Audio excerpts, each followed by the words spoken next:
You're tuned in to Ghost Frequency. Out here in Arizona, the desert doesn't just hold heat, it holds memory.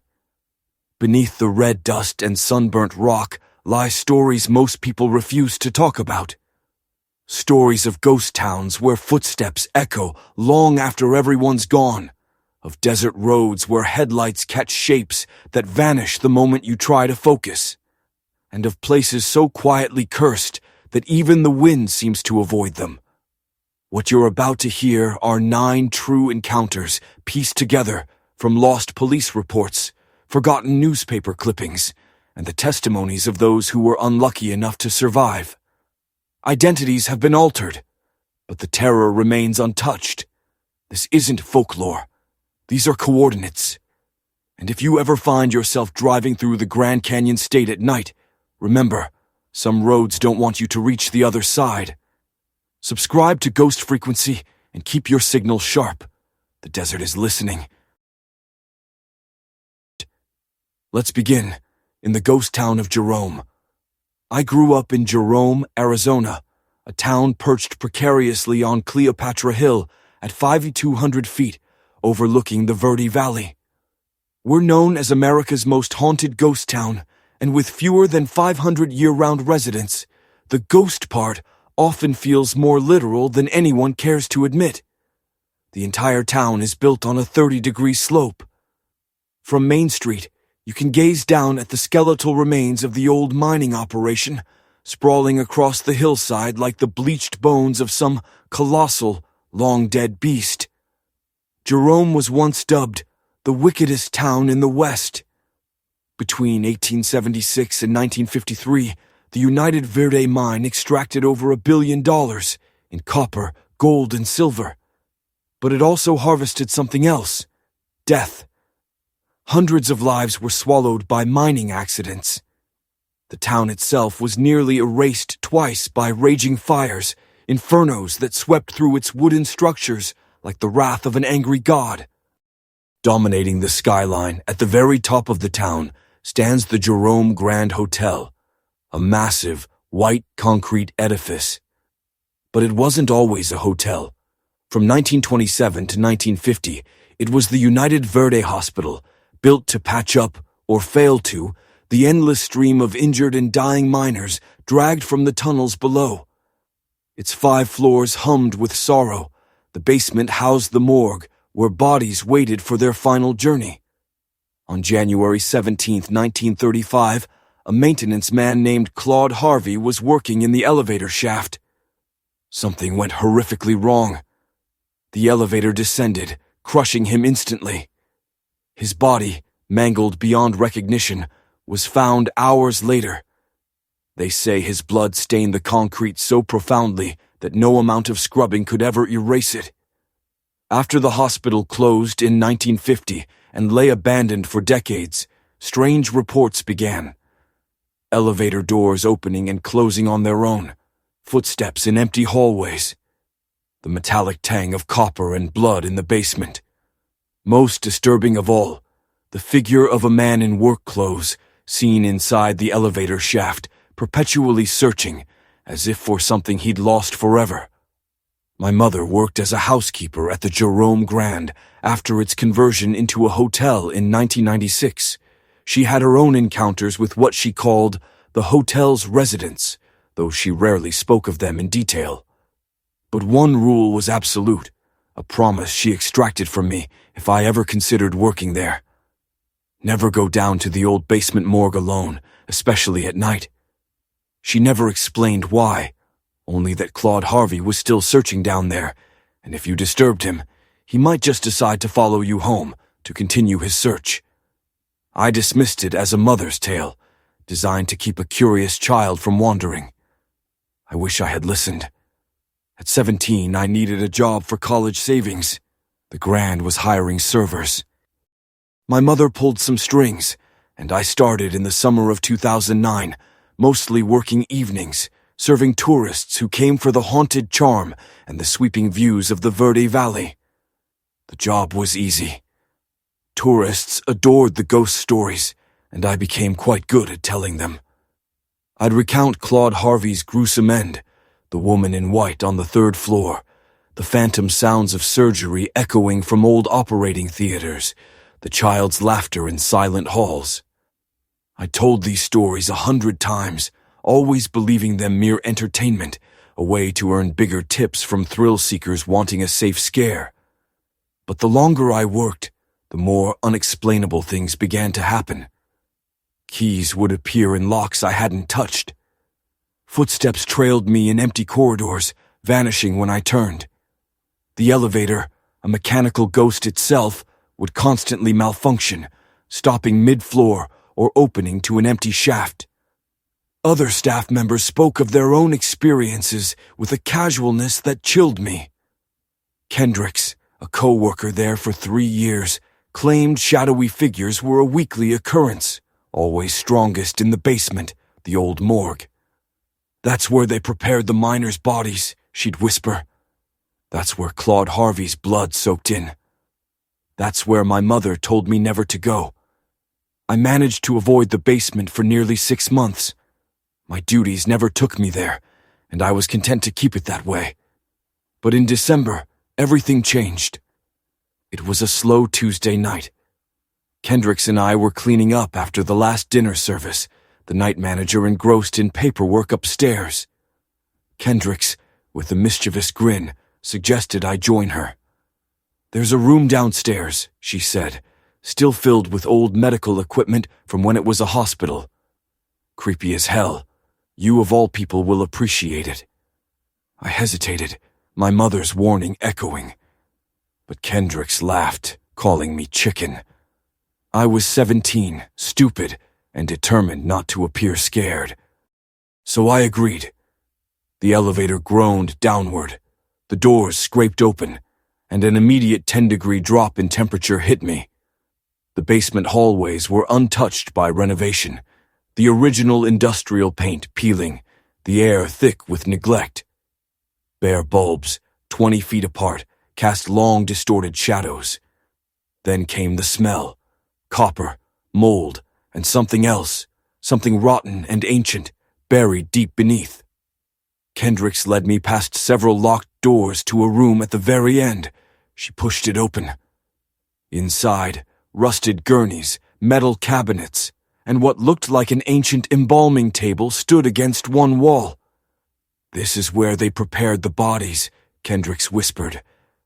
"This is where Claude Harvey ended up after they pulled him out of the elevator shaft."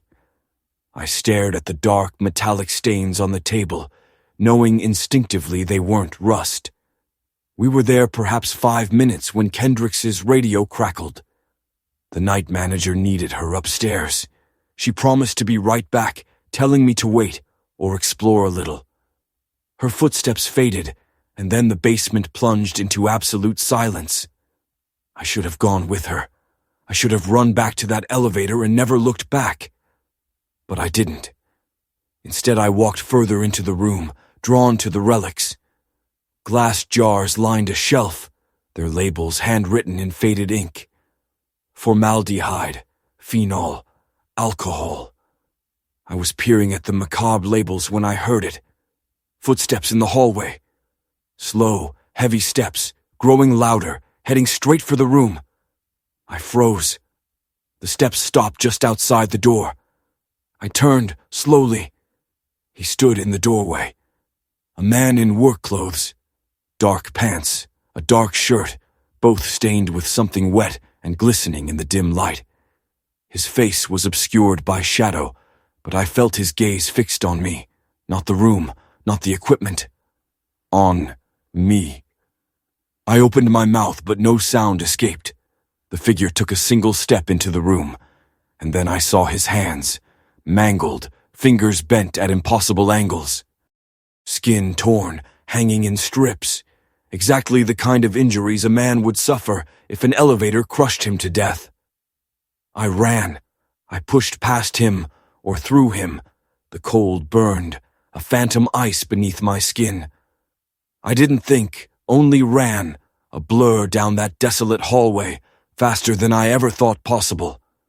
My breath hitched, a desperate sob, and I plunged into the elevator, my palm slamming the up button with frantic force. As the doors whispered shut and the cage ascended, I peered through the widening gap below. And there he was, a still shadow at the far end of the corridor, watching me go. Upstairs, Kendrick asked why I looked like a ghost. I mumbled something about not feeling well, needing to leave. Driving the 45 miles back to Cottonwood, my hands trembled so violently on the wheel, the desert highway swam before my eyes. That should have been the end. It wasn't.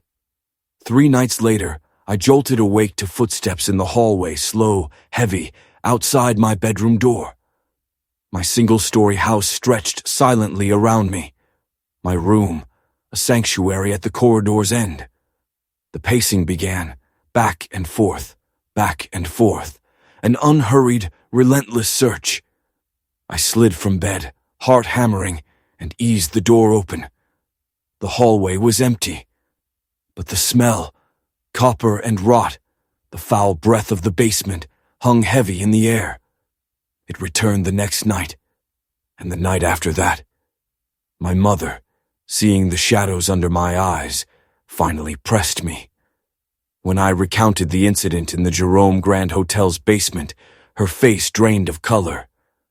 "You've disturbed Claude Harvey," she whispered, her voice barely audible.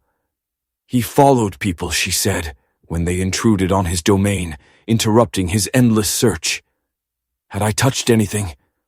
I confessed to picking up a glass jar, trying to read its faded label. She closed her eyes, a slow, mournful shake of her head. "You took his attention," she said, her voice laced with dread. "Now he thinks you can help him find what he lost." Over the next 2 weeks, my once peaceful home became a theater of the unseen. Objects shifted, disembodied breaths ghosted behind me. My little brother began waking in terror, screaming of a man with broken hands at the foot of his bed. My mother, desperate, called a woman from Sedona, a specialist in spiritual cleansing. The woman arrived, a quiet presence, and performed a ritual of smoking sage and ancient words. She confirmed our fears. A spirit, tethered to a lost object, was desperately seeking recovery. The only way to find peace, she declared, was to return to the place of its death. My mother forbade my return to Jerome, but the escalating terror left no choice. 3 weeks after that chilling encounter, I drove back alone. At the hotel, the night manager, a gaunt man with weary eyes, looked at me strangely when I asked for the key to the basement. He handed it over without a word. I descended into the cold, familiar gloom of the embalming room, standing in the dim light, and spoke into the silence. "Claude Harvey," I began, my voice trembling. "I'm sorry for disturbing you. I don't know what you're looking for, but I hope you find peace." 10 long minutes I stood there, wrapped in silence.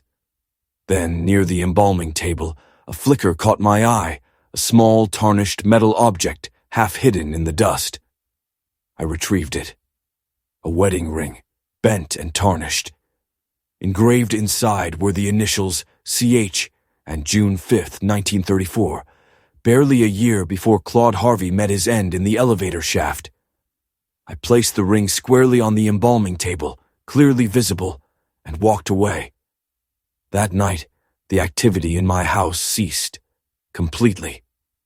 I never again felt an otherworldly presence in my home, nor did I ever set foot in the Jerome Grand Hotel. I resigned by phone the next day. My mother understood. Years later, I heard maintenance workers at the hotel, during renovations, discovered a wedding ring in the old morgue. It now rests in a display case in the lobby, an artifact from a bygone era. Claude Harvey had finally found what he was looking for, but it had taken me, an unwilling emissary, to bring it from the shadows into the light. I still ponder that the profound attachment that binds one to a place, even in death, the decades-long search for something always there, hidden in the darkness. Jerome, the most haunted town in America, still parades its specters for curious tourists. But I will never return. Some places cling too tightly to their dead, and some of the dead, it seems, cling right back. The worst shift of my career was a Tuesday night in October 1978 at the Arizona State Prison Complex in Florence.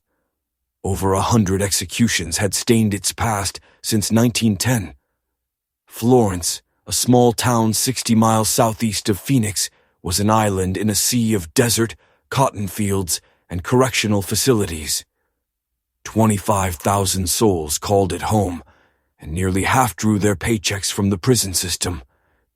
It was the kind of place where high school football lit up Friday nights, and Sunday mornings saw families in pews, a veneer of small-town normalcy barely concealing one of the American Southwest's harshest institutions. Florence's death row had caged Arizona's most dangerous. I spent 5 years of my life inside those walls as a corrections officer. I thought I'd seen the worst humanity had to offer. I was wrong. I started at Florence in 1974, fresh out of the Army, 23 and needing steady money. Corrections fit the bill. The pay wasn't lavish, but it was reliable, and there were always openings. The turnover rate was brutal. Most couldn't endure the psychological weight of a place where men waited to die, where violence simmered perpetually, a whisper away from eruption, where the air itself hung heavy with rage and despair. But I adjusted. I learned to keep my face a mask, my voice flat, my movements deliberate. I memorized the subtle tells, which men to watch, which would never truly cause trouble. I learned the prison's rhythms, the routines that kept the machine grinding. And I learned to shed the darkness at the gate, never bringing it home. For 4 years, it worked. Then I met Dion. Dion arrived on death row in August 1978, convicted of murdering a convenience store clerk during a robbery in Phoenix. The victim, a 22-year-old college student working nights for tuition, had been shot 3 times at close range. The brutality of the senseless act had dominated the news.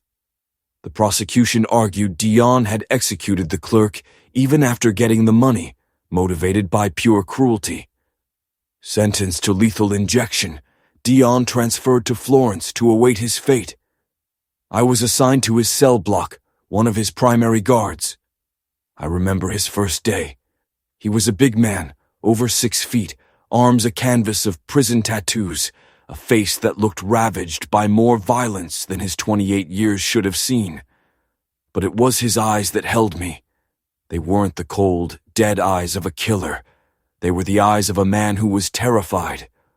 Over the next 2 months, I was with Dion almost daily. I brought his meals, escorted him to the showers, supervised his hour of yard time. And he talked. He swore he was innocent, that he hadn't killed the college student, that the police had the wrong man and the real killer was free. I'd heard it all before. Every man on death row claims innocence. It's a survival mechanism, a shield against the crushing reality of their deeds and their pending doom. So I listened. I nodded. It was my job. But I didn't believe a word. Dion, however, was persistent. He had details. The real killer, he insisted, knew the store's layout, had cased it before. There had been a witness, he claimed, who saw a different man fleeing. But that witness was never called. His own public defender, he alleged, had barely lifted a finger, mounting almost no defense. There was evidence, he claimed, that had never been examined. And most unsettling of all, he believed a corrections officer at Florence knew the truth. He wouldn't name names, only that someone inside the system was ensuring the truth stayed buried. I still didn't believe him, but something in his voice began to pick at me. There was a specificity to his claims, different from the usual desperate denials. And there was something else. Dion was calm. Most death row inmates were either enraged or broken, cycling between fits of despair and violence as their execution dates neared, but Dion was composed, focused. He was like a man methodically solving a complex problem rather than simply accepting his fate. It unsettled me in a way I couldn't articulate. My coworker, Kaylin, noticed it too. She'd served 7 years at Florence, longer than anyone on our shift, and possessed an almost psychic intuition for reading inmates. One night during our dinner break, she leaned in close. "Dion is different, isn't he?" She said most inmates gave up eventually, accepted their fate and went quiet. But Dion, she said, was different. He was getting more active, more insistent. It felt like he was building towards something. When I pressed her, asked what she thought he might do, she only shook her head. "I don't know," she whispered, "but we need to watch him. Carefully." She was right. October 17th, 1978, a Tuesday night. I clocked in for the evening shift at 6:00, the sterile glow of the unit barely piercing the gloom beyond the windows. Everything seemed normal. Death row was a tomb, most inmates deep in their cells, reading or feigning sleep. Kaylin, my partner, and I walked our rounds, the rhythmic clang of our keys the only sound, checking each cell, ensuring every latch held. Through the narrow window of his cell, I saw Dion, hunched over his bunk, a letter clutched in his hand. He glanced up, met my gaze, and offered a curt nod. I returned it. Nothing. There was nothing in his eyes, nothing in his posture that hinted at the storm brewing beneath the surface. Just routine. At 8:30, Kaylin and I settled at the control desk, a desolate island at the end of the cell block. 2 other officers were on duty, their distant figures moving through other wings of death row. The radio, usually a constant murmur of crackle and static, was silent tonight. 8:46, 8:47, and then it happened. The radio spat to life, a sudden violent burst of static, followed by 3 words that carved a trench of ice straight through my chest. "Officer down, DB block." Kaylin and I moved as one, instinct overriding thought. We grabbed our equipment, batons, mace, keys, and ran. DB block. The name itself was a curse, a section of concrete and steel reserved for the most violent, the ones who had spilled blood within these very walls. It was only 2 corridors away, but in that moment, the distance stretched into an agonizing eternity. We burst into DB block, the air thick with a metallic tang of fear. Officer Daniels lay crumpled on the ground, a dark bloom spreading beneath his head. Officer Martinez, dazed, leaned limply against the cold concrete wall, his eyes wide and vacant. And Dion's cell door. It wasn't just unlocked. It was wide open. Someone had used a key. From the outside. Kaylin's voice, tight with controlled panic, barked into the radio, calling for backup, for medical. I dropped to my knees beside Daniels. "A radio, or a baton," Martinez rasped, recounting the blurred horror of escorting Dion from the showers, the sudden impact, the flash of a corrections officer uniform disappearing into the shadows, and then Dion was simply gone. The prison erupted. Immediate lockdown, every cell secured, every corridor sealed.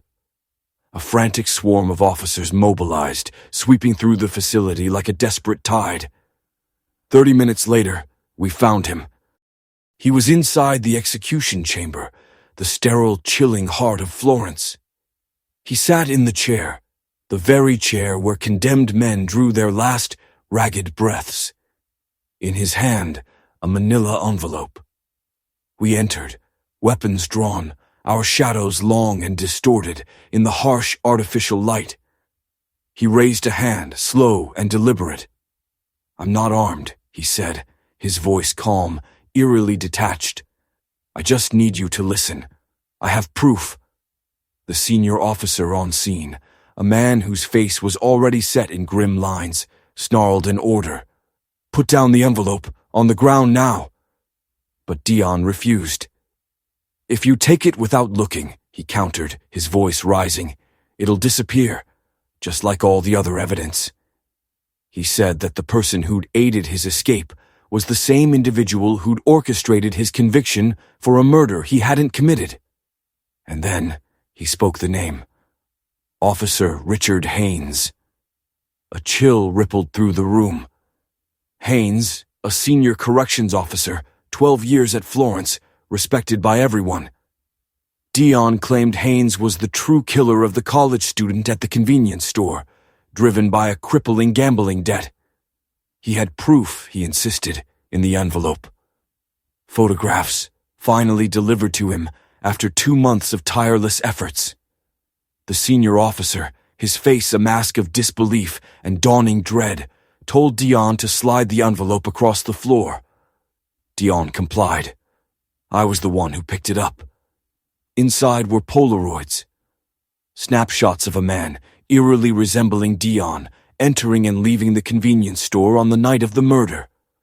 But it wasn't him. The facial features were subtly different, the build a fraction off. And in one photograph, undeniable, a corrections officer badge glinted on the man's belt, half hidden beneath his jacket. I looked from the photograph to Dion, a cold, leaden weight settling in my stomach. The senior officer snapped, "Give me that." I handed him the envelope. His face drained of color as he flipped through the images. Then everything fractured. Dion lunged forward, a sudden, desperate blur toward the senior officer. Multiple weapons discharged. Dion crumpled. The senior officer was already yelling for medical, but from where I stood, I knew. His eyes were fixed, body still. He had bled out in less than 2 minutes, died on the floor of the execution chamber, the very place he was scheduled to die in a few weeks anyway. The investigation that followed was a maelstrom of exposure, unlike anything I'd ever witnessed. Dion's photographs, now evidence, became the catalyst. A witness, previously ignored, finally spoke of seeing a different man fleeing the convenience store. Security footage from other Phoenix businesses Haynes had robbed surfaced. Subpoenas laid bare his staggering gambling debts. Piece by piece, the truth clawed its way into the light. Officer Richard Haynes had committed the murder. He had framed Dion, a man in the wrong place at the wrong time, matching a loose description. Haynes, a manipulator with a badge, had twisted evidence, ensuring Dion would rot in prison. And he had deliberately sought a posting at Florence, a hawk watching his prey, ensuring the truth remained buried. But someone else within those walls, another officer, had begun to suspect. They had anonymously delivered those photographs to Dion. We never found out who they were. They never came forward. Haynes was arrested the next morning at his home, convicted, sentenced to death. In 1983, he was executed at Florence, in the same chamber where Dion had died. But Dion was already dead. An innocent man, killed by the system he sought to expose. The state of Arizona issued a posthumous exoneration, hollow words that meant nothing to Dion or his family. I stayed at Florence for 2 more years, but I was never the same. The ghosts of what-ifs haunted me. How close we had come to executing an innocent man. How, if Dion hadn't forced that confrontation, he would have died in that chair, and the truth with him. Kaylin, she quit 3 months after that night, said she couldn't work in a place where the system had failed so completely. I think about the silent officer, the one who defied their own by getting those photos to Dion. They saved the truth, but they couldn't save the man. And I think about Dion, sitting in that execution chair, clutching the proof of his innocence, knowing, even then, that he probably wouldn't survive the night. He chose to die exposing the truth rather than die in silence. I don't know if that makes it better or worse. All I know is, sometimes, when I close my eyes, I see his face. And I wonder how many other innocent people are sitting in cells right now, waiting to die for crimes they didn't commit. How many other Dions are out there, and if anyone will believe them before it's too late.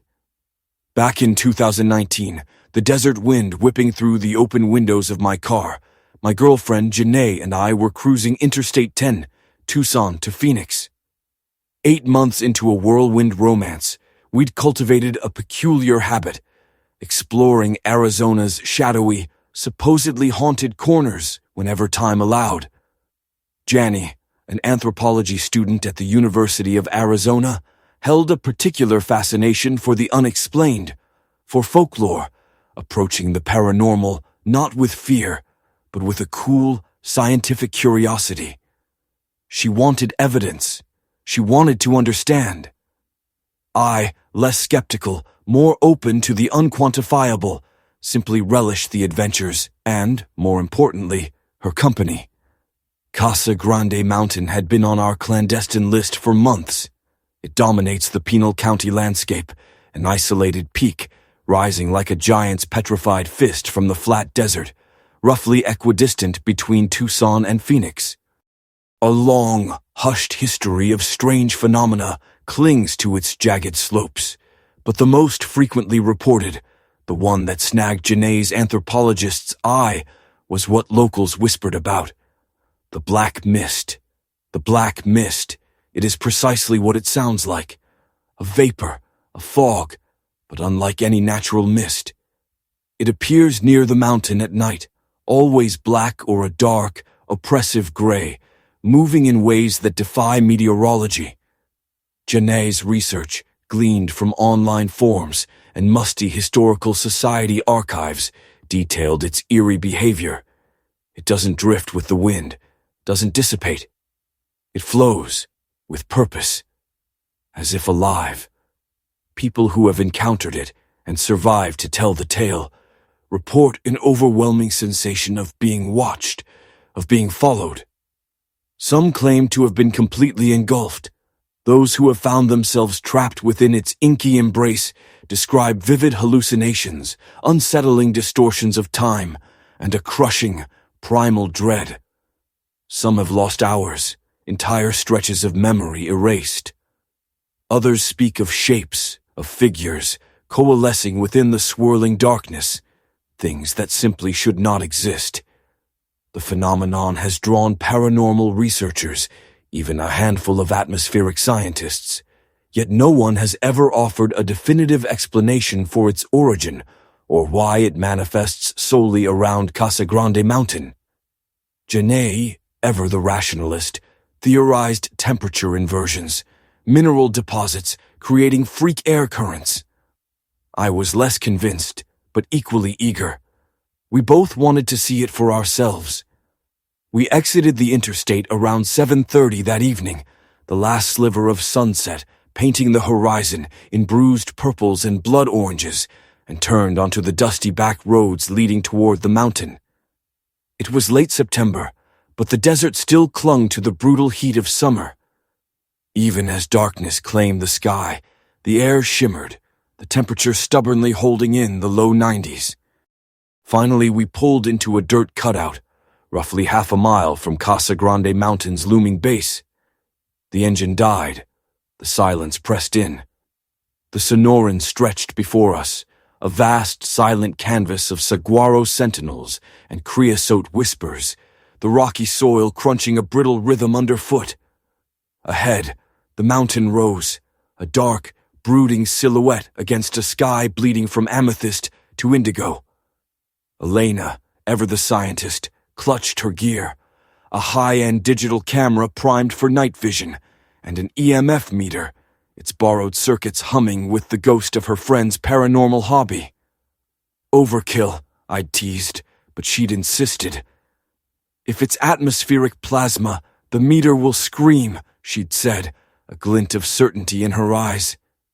We set up on a clear, flat rise, the desert wind a cool caress. And then we waited. The sun dipped below the jagged horizon, painting the last streaks of purple across the deepening canvas. Stars ignited, a million pinpricks of light in the ink-black dome that only the remoteness of the desert could offer. We sprawled on the hood of my beat-up sedan, trading stories that felt achingly normal. her graduate aspirations in indigenous folklore and its strange intersections, my own graphic design quandary. The desert pulsed with life, a symphony of unseen creatures, coyotes yipping in the distance, insects a chitinous orchestra, the soft susurrus of something small navigating the creosote. It felt peaceful, safe even. I remember the fleeting thought that this was all a grand waste of time, the black mist just a campfire tale, an internet whisper. Then, at precisely 9:15 p.m., the desert went silent. Not a gradual fade, but an abrupt, total cutoff, as if an invisible switch had been thrown. Elena stiffened beside me, her hand instinctively reaching for the EMF meter, her gaze sweeping the sudden, suffocating quiet. And then we saw it. It emerged from the base of the mountain, not a delicate, wispy fog, but an instantaneous, solid mass. Black. Not gray, not white, but an absolute, abyssal black, like spilled crude oil or ink blossoming in water. It moved, a deliberate, flowing tide that sent a chill pricking at my skin. Elena, a sudden spark of scientific fervor in her eyes, snapped her camera to life, the whir of the lens a stark counterpoint to the meter in her other hand. It was shrieking, its needle slammed against the far right, a testament to electromagnetic forces that simply shouldn't exist in this desolate expanse. I stood, a shiver chasing itself down my spine, watching the inky mass advance. It was fast, unnervingly so, covering ground at a pace that felt fundamentally wrong. As it drew closer, I saw it wasn't uniform. Darker patches, like shadows within shadows, pulsed and shifted within its depths, moving with an eerie, independent will. Elena, lost in the trance of documentation, continued to mutter observations, her focus absolute. Then the mist reached her. It swirled around her ankles first, rising with the unnatural grace of water, filling an unseen container. Elena's voice died. Her camera slowly lowered, and she stood there utterly still, staring into nothing. "Elena," I cried, my voice thin against the returning whisper of the desert. No response. The mist climbed, enfolding her legs, her torso, snaking around her arms, embracing her neck. I sprinted, fueled by a primal urge to pull her free, to break the hold of the unholy shadow. But the moment my hand brushed the tendrils of the mist, it was on me too. A cold unlike any I had ever known tore through me. Not the bite of winter or the sting of ice, but the absolute cold of absence. All warmth fled, siphoned from my very core. My lungs locked, air brutally stolen from my grasp. And then I wasn't in the desert anymore. I was suspended in darkness, a vast, echoing void where sight and sound ceased to exist. No ground beneath my feet, no air in my lungs, just nothingness. And in that terrifying vacuum, an absolute certainty bloomed. I was not alone. Unseen presences watched, waited, their invisible gaze a palpable weight in the black. Then the visions cascaded. Dying men in ancient deserts, Spanish conquistadors, their armor a crucible in the heat, tongues blackened threads, collapsing into dust. Hohokam people, fleeing an unseen terror, their faces frozen in screams, falling into the sand, never to rise. Miners from a forgotten century, swallowed by a flash flood, drowning in the sudden, churning deluge of a canyon. A family in a covered wagon, bodies left to rot, victims of disease, no one left to perform the last rites. And a woman, running through a moonless night, glancing back at something I could not quite discern, only to fall. And then the thing was upon her. Too many limbs, eyes that mirrored the night. The images accelerated, a frantic montage of death and terror, stretching back through the veins of time, each tableau a shard of agony. The desert was a graveyard, the mountain a morbid monument. And the black mist? It was the keeper of these final moments, the collector of suffering. It fed on trauma, grew stronger with every tragedy. It was not natural, not supernatural. It was something older, something born in the liminal space between life and death.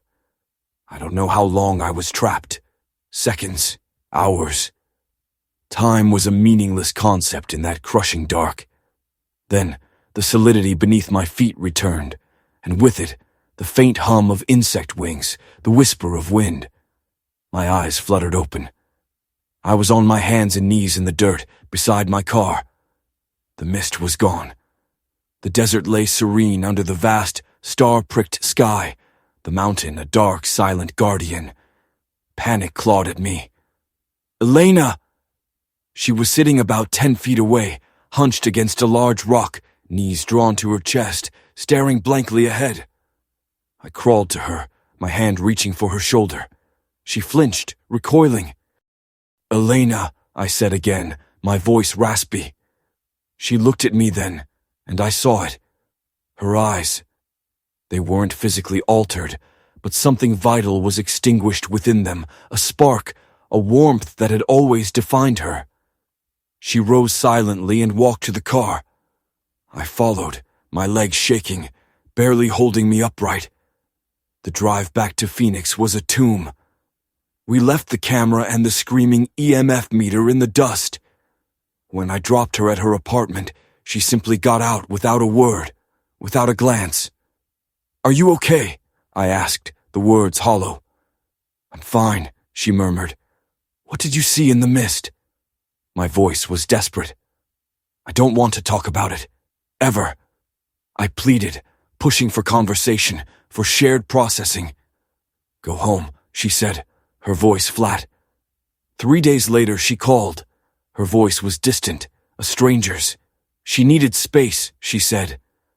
Casa Grande Mountain had changed something in her, something profound, and she needed time to understand. I tried to pull her back, to offer solace, but she wouldn't engage. 2 weeks stretched, then she broke up with me via text.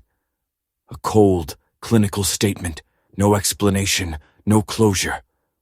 I tried to reach her, but she blocked every avenue. I even drove to her apartment, only to be told by her roommate that she'd moved out, no forwarding address. For a long time, I didn't understand.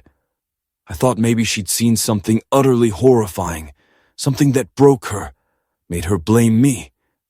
But eventually, a colder, more insidious truth dawned. Whatever the mist showed her, whatever visions it etched into her mind, they hadn't just traumatized her. They'd shattered her perception of reality itself. She'd sought scientific answers, a rational framework for the unexplained. Instead, she'd found something that defied logic, something that devoured understanding. And that knowledge, that absolute realization, had broken her. I was a living reminder, a tangible piece of evidence that her world had irrevocably splintered. The nightmares still come. The visions of death in the desert, centuries of pain compressed into a few searing moments. I've researched Casa Grande Mountain since, unearthed other reports, tales of similar visions, of relationships crumbling, of irreversible psychological shifts, of people who felt they'd seen what was never meant for human eyes. Some claim to still see the mist, even hundreds of miles away. I see it too. Glimpses. A patch of black fog coiling in an alleyway at night. A shadow shifting wrongly in my peripheral vision. Is it real, or just the echo of trauma, playing on an endless loop in my mind? I don't know, but I know this: I will never go back. Some mysteries are not meant to be solved, and somewhere out there, Elena carries the same burden, sees the same shadows, choosing to face them alone, rather than share them with someone who understands.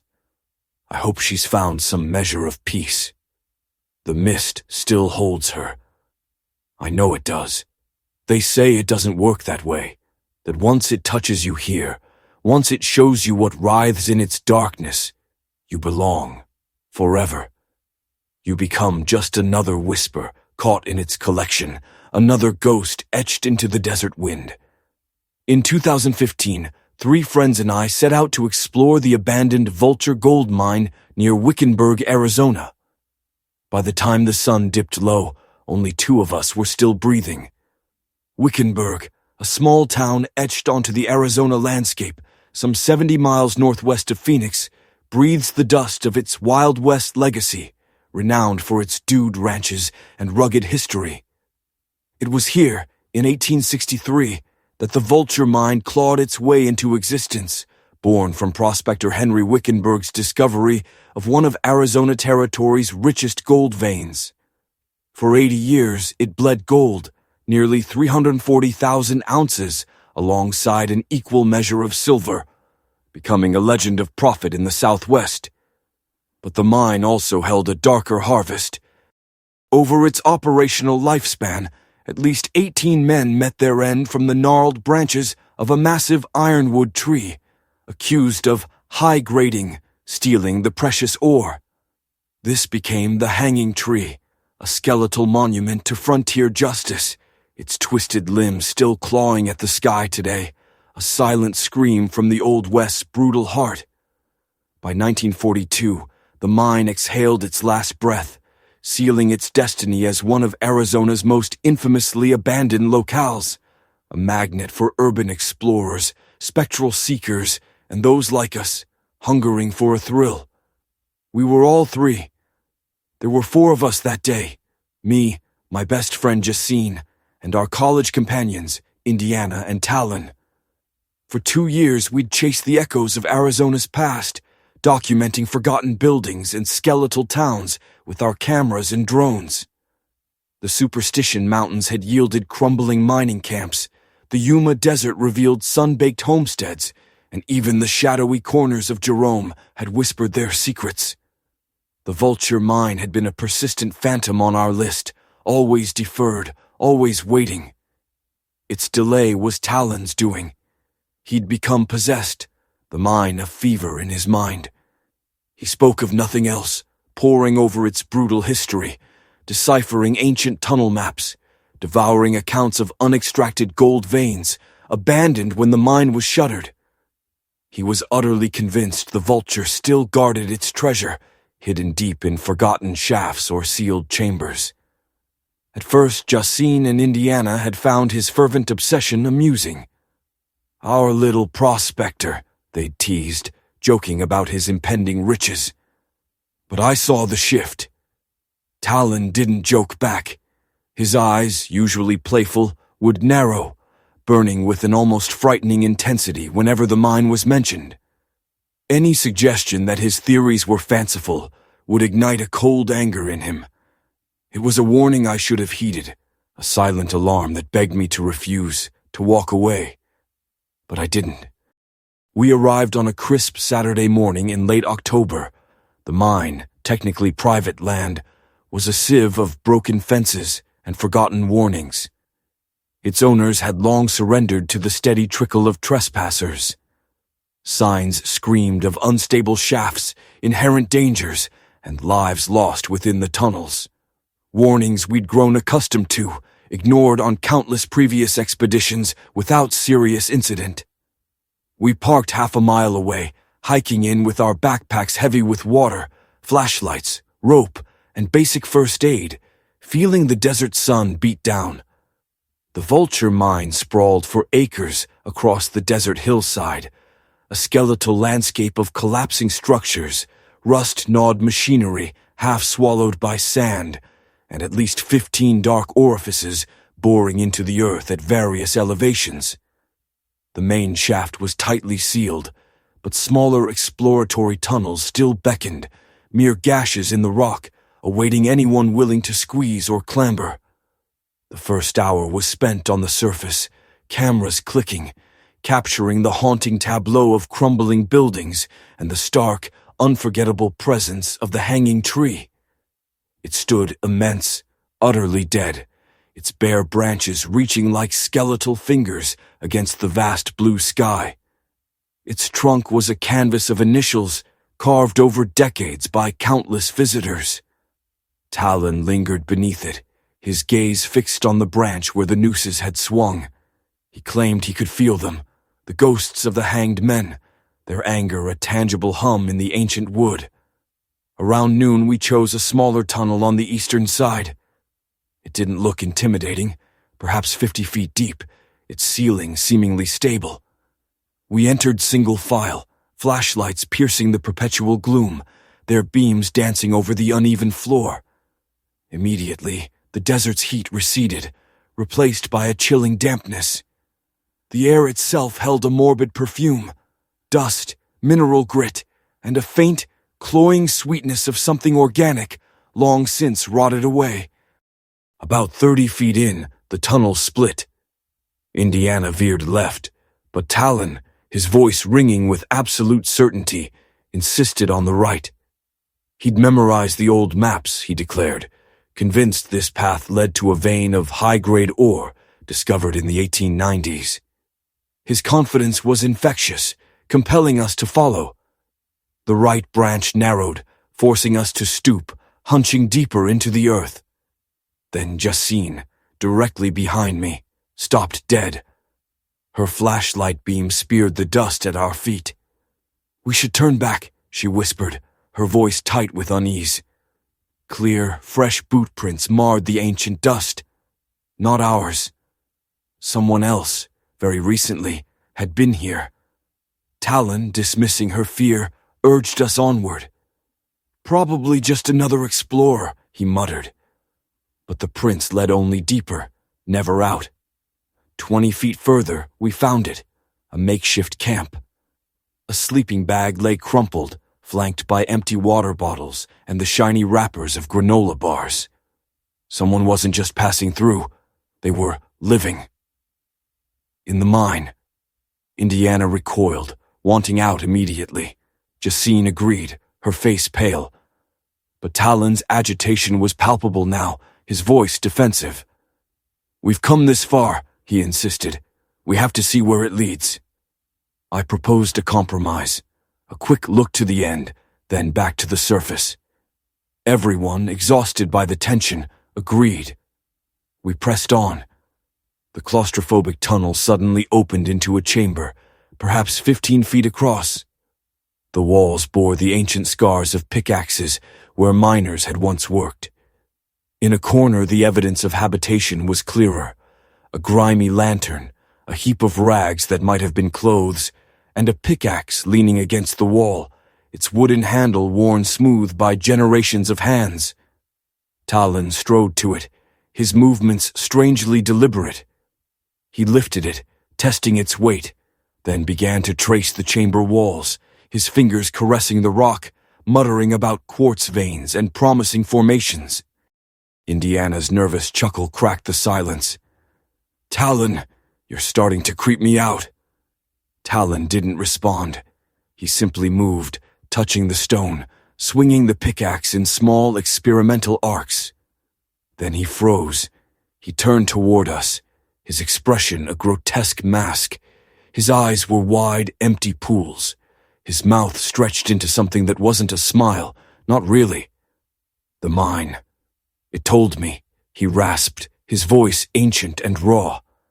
"The gold is still here, and it needs to be protected. From thieves." What followed was a blur of terror.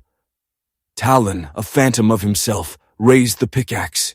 It arced toward Indiana, who recoiled, but the tunnel's narrow confines offered no escape. The pickaxe struck, burying itself in Indiana's shoulder.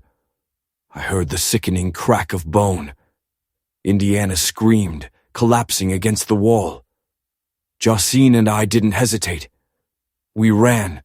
Our flashlights became frantic, bouncing beacons as we scrambled through the tunnel, our feet scrabbling on loose rock. Behind us, Talon's voice echoed, guttural shouts about high-graders and thieves and the hanging tree. Indiana's screams tore through the darkness.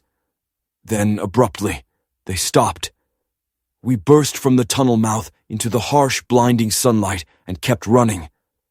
Across the mine site we fled, toward our car.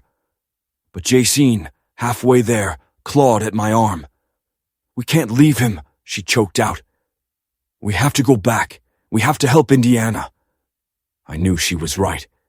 And I knew, with an icy certainty, that Talon was lost, utterly mad, and would kill us if we re-entered that darkness.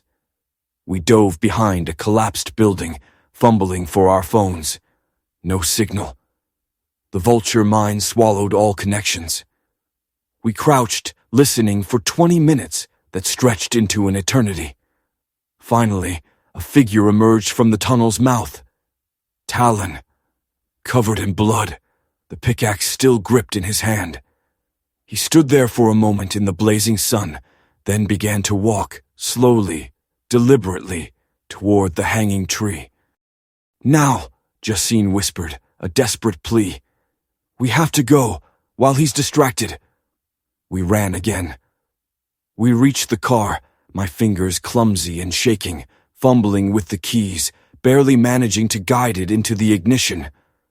We tore out of there, the tires spitting dust, not stopping until the dirt track became the blessed asphalt of the highway. As soon as the bars appeared on my phone, I called 911. The police met us in Wickenburg. We told them everything. A search team, accompanied by us, returned to the Vulture mine. They found Indiana in the chamber, bled out, his lung punctured by the pickaxe. Talon they found at the base of the hanging tree, sitting, still, covered in dried blood, the pickaxe lying beside him like a discarded tool. When the officers approached, he offered no resistance, no words, just a vacant stare, his eyes empty, save for the desert's reflection. Later, during the psychiatric evaluations, Talon claimed no memory of attacking Indiana. The last thing he remembered, he insisted, was entering the tunnel. Then, blackness. Until he awoke beneath the hanging tree, surrounded by blue uniforms. The prosecutor painted a grim picture. Talon O'Connell, gripped by a gold-fueled madness, had suffered a psychotic break. He believed Indiana Hayes intended to steal his discovery, lunging at him in a paranoid frenzy. The defense countered with temporary insanity. In the end, Talon was convicted of manslaughter, not murder, and vanished into a psychiatric facility for 15 years. But a cold unease has gnawed at me for a decade. Talon, a man with no history of violence, no trace of mental illness, nothing to foreshadow that day's horror. And the camping gear sleeping bag, supplies we found in the mine tunnel. I told the police they were proof someone else had lived down there. They searched extensively, but the items were gone, vanished, as if they'd never existed. I've replayed every chilling moment of that day, searching for missed signs, unheeded warnings, and always I returned to Talon's words just before his attack. The mine, it told me something. The gold, it needs to be protected. The Vulture mine, a place steeped in blood. 18 men hanged for ore, dozens more lost to accidents, claim disputes, or the slow erosion of their bodies by dust and obsession. That kind of hunger, that kind of violence, it seeps into the rock. I don't know if I believe in curses or possessing spirits, but I know Talon changed the moment we stepped inside. Something woke within him, or something else took control, and Indiana died because of it. Jasmine Dubois. Moved to Colorado 6 months later. We don't speak now. I think my presence reminds her too much of that day. I'm still in Arizona, but Wickenburg is a ghost town I'll never visit again. No more abandoned mines. Some doors, some places, are better left undisturbed. Some obsessions once roused can never be sated. The gold remains. Millions, they say, hidden in collapsed tunnels. But it's not worth dying for, not worth killing for, not worth losing your mind for. I hope Talon finds peace, that he remembers, understands. But a part of me hopes he never does. Because what if the mind truly spoke to him? What terrors would it have whispered? The air in Casey Moore's oyster house still hums with the past. For 3 years, I worked the night shift, sharing space with the echoes of Ada Moore, strangled upstairs in 1913 by her jilted lover when this was still a boarding house. The building itself, a two-story Victorian anomaly with a wraparound porch, stands defiant on Ash Avenue and 10th Street, a spectral sentinel amidst Tempe's modern sprawl. Built in 1910 by Robert Casey and his wife, Ada, it first welcomed travelers, miners, railroad workers, and students, a bustling hub in a smaller, simpler Tempe. Then came 1913. A young seamstress, fresh from the East, fled an obsessive man. She found refuge here, or so she thought. But he followed. He scaled the wall, burst into her second-story room. The next part of the story twists, but the ending is always the same. She was strangled. Her body found the next morning. Some say he killed himself, others that he vanished. All agree Ada never left. Her pale figure, in a white dress, has haunted the second-story windows for over a century, forever looking out, forever waiting. When I started in 2018, I dismissed the ghost stories as clever marketing. The restaurant embraced its haunted reputation, servers encouraged to spin tales, glasses moving, footsteps, cold spots, spectral whispers. But within weeks, I started noticing it myself. Small things at first, a chair pulled out after I'd pushed it in, silverware rearranged, a chilling sense of being watched. I mentioned it to Daylon Beckett, the bar manager, a 15-year veteran of Casey Moore's. He chuckled. "Initiation," he said. "She's just checking you out." His smile faded when I asked if he truly believed. "Seen too much not to," he murmured. He spoke of a woman crying upstairs late one night, glasses shattering in his hands, and the time he saw her reflection behind him in the bar mirror, only for her to vanish when he turned. I worked there almost a year before I saw her. A quiet Tuesday in October. I was finishing side work in the main dining room, DeLon chatting with the only two customers at the bar. I needed something from storage upstairs. The staircase was narrow, poorly lit. The second-story hall, once boarding rooms, was dark save for a single bulb at the far end. Even in daylight, the upstairs felt subtly wrong. The air too still, the temperature off. At night, it was worse. As I stepped into the hallway, the cold hit me. Not winter cold, but the bone-deep chill of a freezer. My breath misted. I walked towards the storage room, and then I heard it. Labored breathing, a struggle for air, coming from one of the old rooms. I froze. The breathing continued, then a wet, choking sound like someone drowning. I should have run, should have found Dalen. But I moved toward the sound. The door unlatched, yielded to my push. The temperature plummeted further. The room was empty, bare walls, creaking floorboards. Yet the breathing, the choking, was louder now from the corner by the window. And then I saw her, not clearly, not solid like a living person, but a silhouette, darker than the shadows. A woman, kneeling, hands at her throat, head tilted back in a silent scream. 5 seconds, maybe. I was frozen. Then the figure collapsed, dissolving into nothing. The sound stopped. The cold lifted. I stood in that empty room, trying to rationalize, knowing I couldn't. I returned downstairs. Daylon wasn't surprised. He just nodded. She shows that to people sometimes, replaying her death, making sure no one forgets. Months later, Kendricks Lee, a new server, joined us. An ASU student, skeptical like I once was, he scoffed at the ghost stories. But Kendricks's experiences started almost immediately. Worse than anything most of us had reported. Objects flew from shelves, lights flickered violently, doors slammed shut. He started seeing her constantly, everywhere, at the foot of the stairs, behind the bar, even in the walk-in cooler.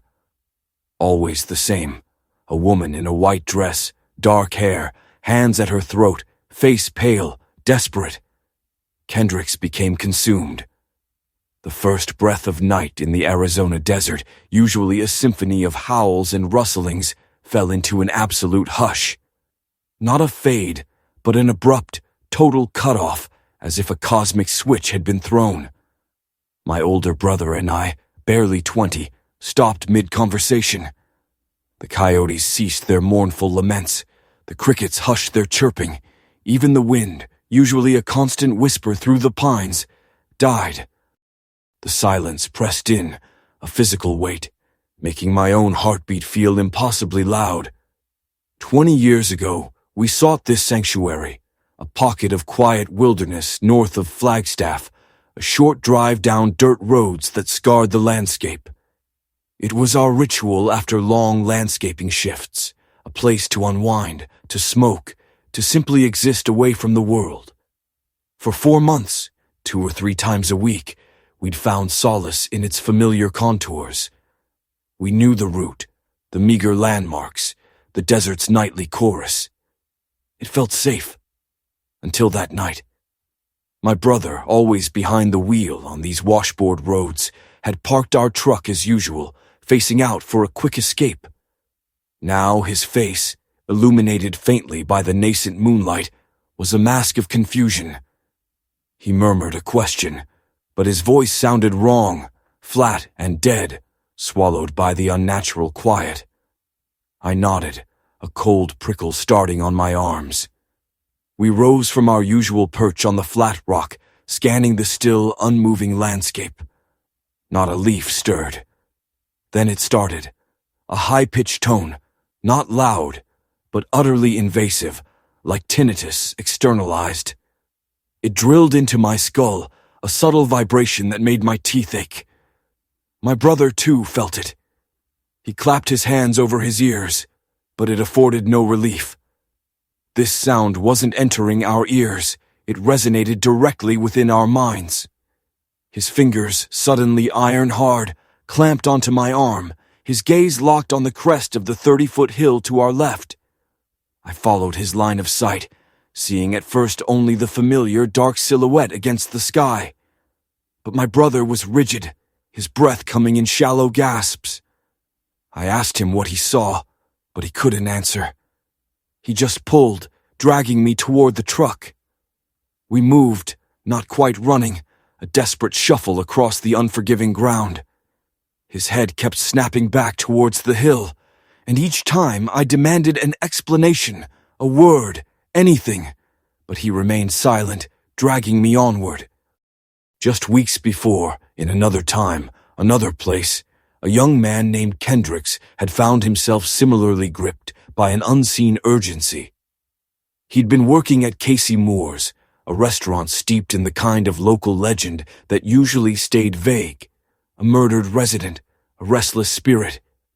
But Kendricks, driven by a quiet, insistent empathy, wanted more. He delved into dusty newspapers and brittle county records, a solitary quest to give a name to the faceless tragedy. Most versions omitted specific identities, content with the broad strokes of a boarding house ghost. But Kendricks unearthed her. Elizabeth Harmon, 23, from Pennsylvania, her life brutally cut short. And the man who stole it, Thomas Ridley, a railroad worker whose possessive love had brought him from Pittsburgh to Arizona after Elizabeth dared to end their engagement. Ridley had been questioned, but never held. He vanished a week after the murder, leaving no trace. Elizabeth, Kendricks became convinced, wasn't just haunting the restaurant, she was communicating. Her growing spectral activity wasn't random harassment, but a desperate broadcast. He began lingering after his shifts, sitting alone in the hushed upstairs rooms, trying to tune into her frequency. My friend Daylon and I warned him, pleaded with him. We told him he was inviting in a force that might overwhelm him. But Kendricks was unwavering. Elizabeth deserved justice, he insisted. Someone needed to grant her peace. 2 weeks after he uttered Elizabeth's name aloud, the activity in the old restaurant escalated dramatically. Every night during Kendricks's shift, objects would fly with violent force, glasses would shatter, and Elizabeth's spectral form would materialize repeatedly. Always the same gesture, a silent, insistent pointing. From various points throughout the building, she directed her ethereal finger toward a single section of wall on the second floor, a part of what had once been her room. Kendricks felt it in his bones. Something was hidden within that wall, something Elizabeth desperately wanted found.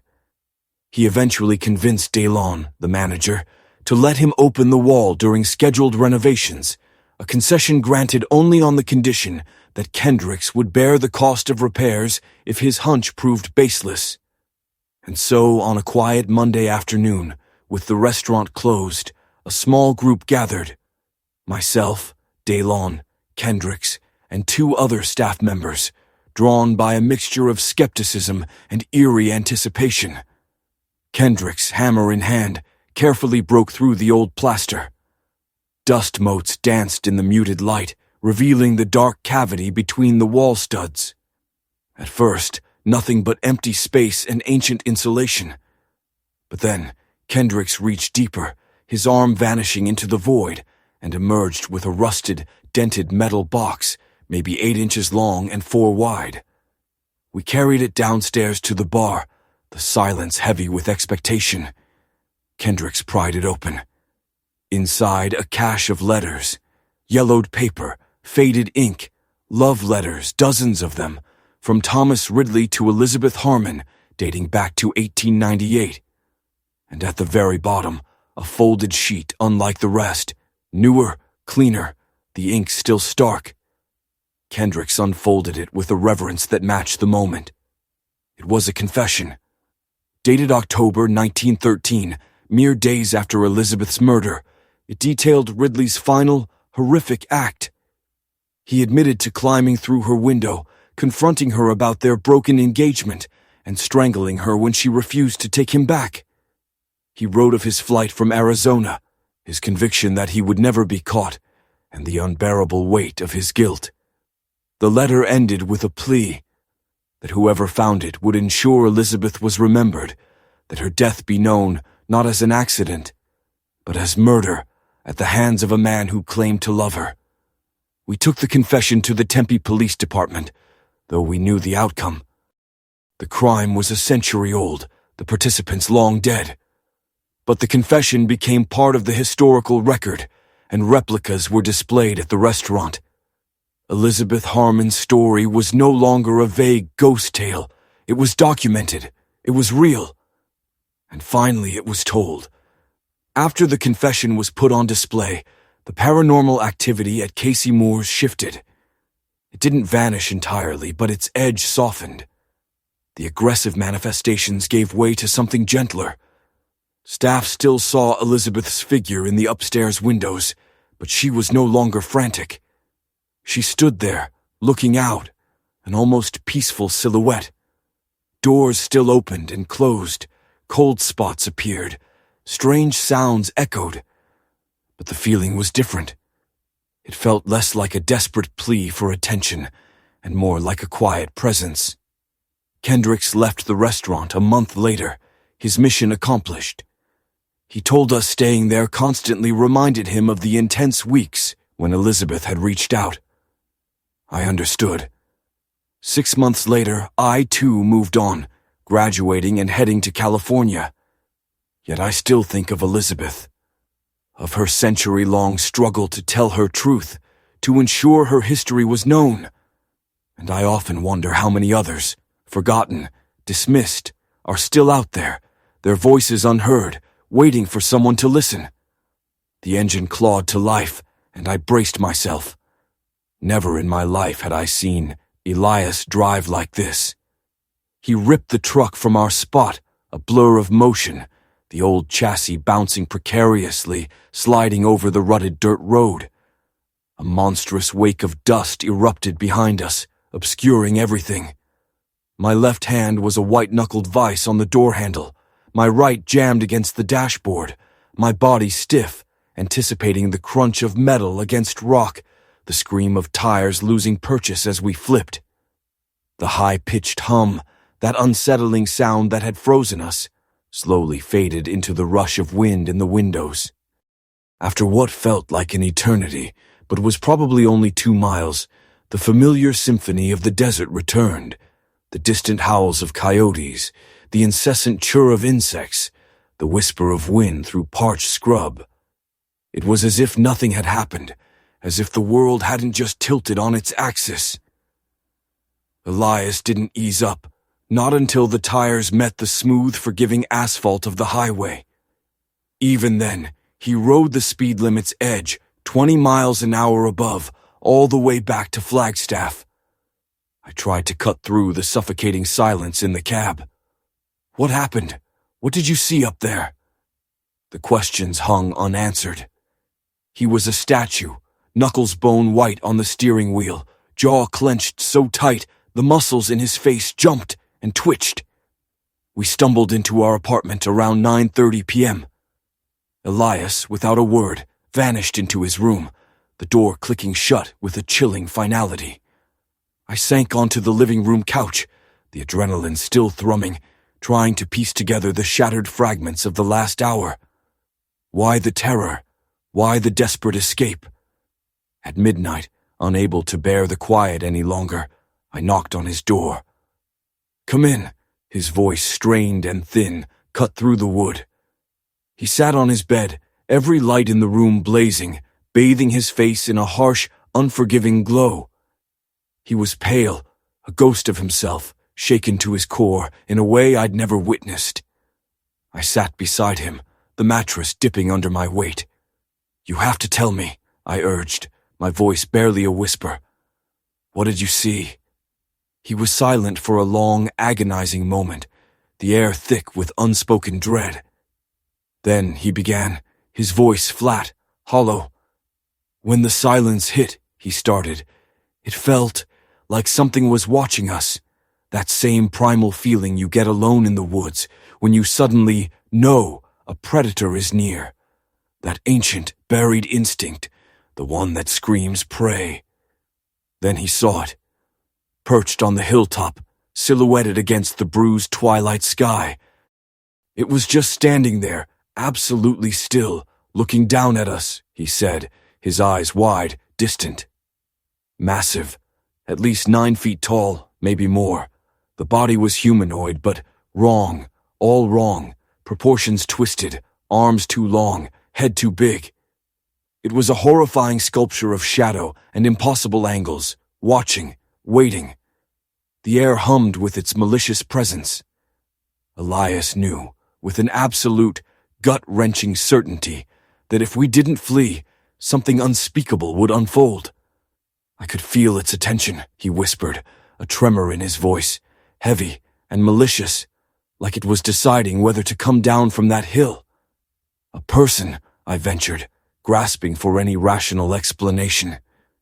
He looked at me, a flicker of something like pity, or perhaps disbelief in his haunted eyes. "No person is 9 feet tall," he stated, his voice sharp with a chilling conviction. "No person can make the entire desert go silent just by being there. No person radiates that kind of wrongness." "A bear?"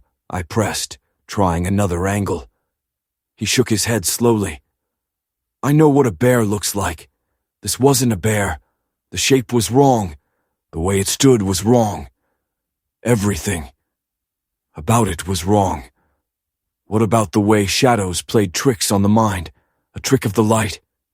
He dismissed it with a weary shake of his head. I looked at it for at least 10 seconds, long enough to be sure, long enough to see it shift its weight, proving it wasn't a tree, long enough to watch its head turn, tracking us as we backed toward the truck. I had no words. Elias wasn't easily scared. He was practical, skeptical, level-headed, a man who scoffed at the paranormal. But that night he was genuinely, utterly terrified. And his fear, contagious and absolute, infected me too. If something could dismantle his skepticism so completely, then it had to be real. Sleep was an impossibility. We talked through the night, chasing explanations, trying to force sense onto the senseless. The next morning, Elias declared he wanted to go back, in daylight, to find proof. It felt like madness, but I agreed. I couldn't let him go alone. At noon, under the relentless desert sun, we drove back. The spot was utterly unremarkable beneath the harsh light, just another stretch of scrubland between two hills. We scoured the earth where the figure had stood, searching for any trace, any sign. And then we found them. Impressions in the hard-packed dirt. Not human, not animal prints I recognized. They were roughly foot-shaped, yet elongated, at least 18 inches long, 6 inches wide at their broadest. And they were deep, pressed into the unforgiving earth as if by immense weight. Only 3 of them, as if whatever it was had taken 3 impossibly long steps to the hill's edge, then stopped. The stride between the prints measured over 6 feet. No human could possibly have a stride like that. We photographed them, his camera flashing against the desolate landscape. Then we left. We never went back. Not to that spot, not to any isolated corner of the desert. Within a month, Elias was gone, moved to California. He couldn't stay in Arizona, he said. Every mountain range, every distant tree line would ignite the chilling question. Is it out there, watching? I stayed in Flagstaff for another year, but the desert, once a source of comfort, now felt charged with an unseen menace. I researched obsessively, desperate for answers. The Shikai Mogollon monster. Arizona's Bigfoot emerged from dimly lit internet forums and dusty local legends. 7 to 9 feet tall, humanoid but with distorted proportions, covered in dark hair. The descriptions mirrored Elias's account, chillingly so. But the Mogollon monster was always described as ape-like, and Elias never mentioned hair. He'd only seen the silhouette, the impossible shape. And none of the stories, not one, mentioned the silence, that absolute, deafening void that had preceded the sighting. That felt like something else, something far worse. I spoke to foresters, wildlife experts, anyone who might offer a scientific explanation. Were there animals that could cause such a profound reaction in the native fauna? No, they said. Only before a major predator, a mountain lion, a bear, but even then, only the immediate vicinity falls silent, never the entire landscape for miles. What we experienced, they agreed, was not natural. I still don't know what it was. A cryptid, a supernatural entity, a creature yet undiscovered by science. But I know it was real. I know Elias saw it. I know it watched us. And I know we escaped by mere seconds. Sometimes the dream comes, the silence, the piercing high-pitched tone, and the overwhelming sensation of being watched by something that simply should not exist. I wonder how many others have seen it, encountered that thing in the northern Arizona desert.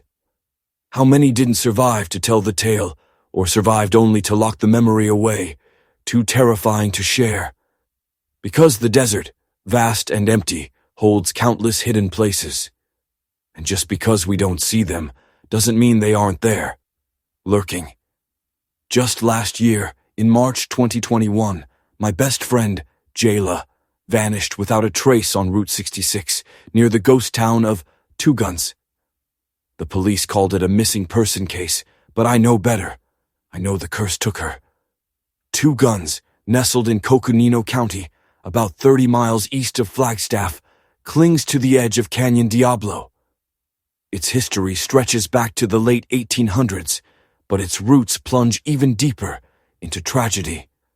In 1878, a brutal skirmish between Navajo and Apache warriors ended in a massacre. A Navajo war party trapped a band of Apache in a cave system, sealing the entrance, then setting fires. 40 to 60 Apache, men, women, and children, suffocated and burned alive. their bodies left to decay in the suffocating darkness. Decades later, in the 1920s, a ruthlessly opportunistic entrepreneur named Harry Miller saw profit in pain. He carved a tourist trap from the massacre site, unearthing the bones and skulls of the dead Apache, displaying them as grotesque decorations and charging 50 cents a head to gawk at human remains. He called the Mystery Cave. Travelers on Route 66 flocked to Two Guns, stopping to gape at the Death Cave, refill their tanks, and buy macabre souvenirs, often crafted from the very bones of the massacre victims. The curse of Two Guns is an open wound in the desert. No venture has ever thrived there. Harry Miller's empire crumbled within years. The trading post, his pride, burned to the ground in 1930. Rebuilt, it burned again in 1938. Another business, daring to rise from the ashes in 1951, withered and failed within 2 years. A zoo, opened in 1963 with its sad caged mountain lions and bobcats, met its end when the owner was mauled to death by one of his own animals.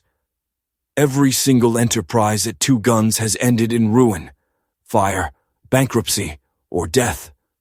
The town finally surrendered to its fate in the 1970s, now nothing more than crumbling stone, rusted steel, collapsed structures, and the silent, gaping maw of the Apache Death Cave.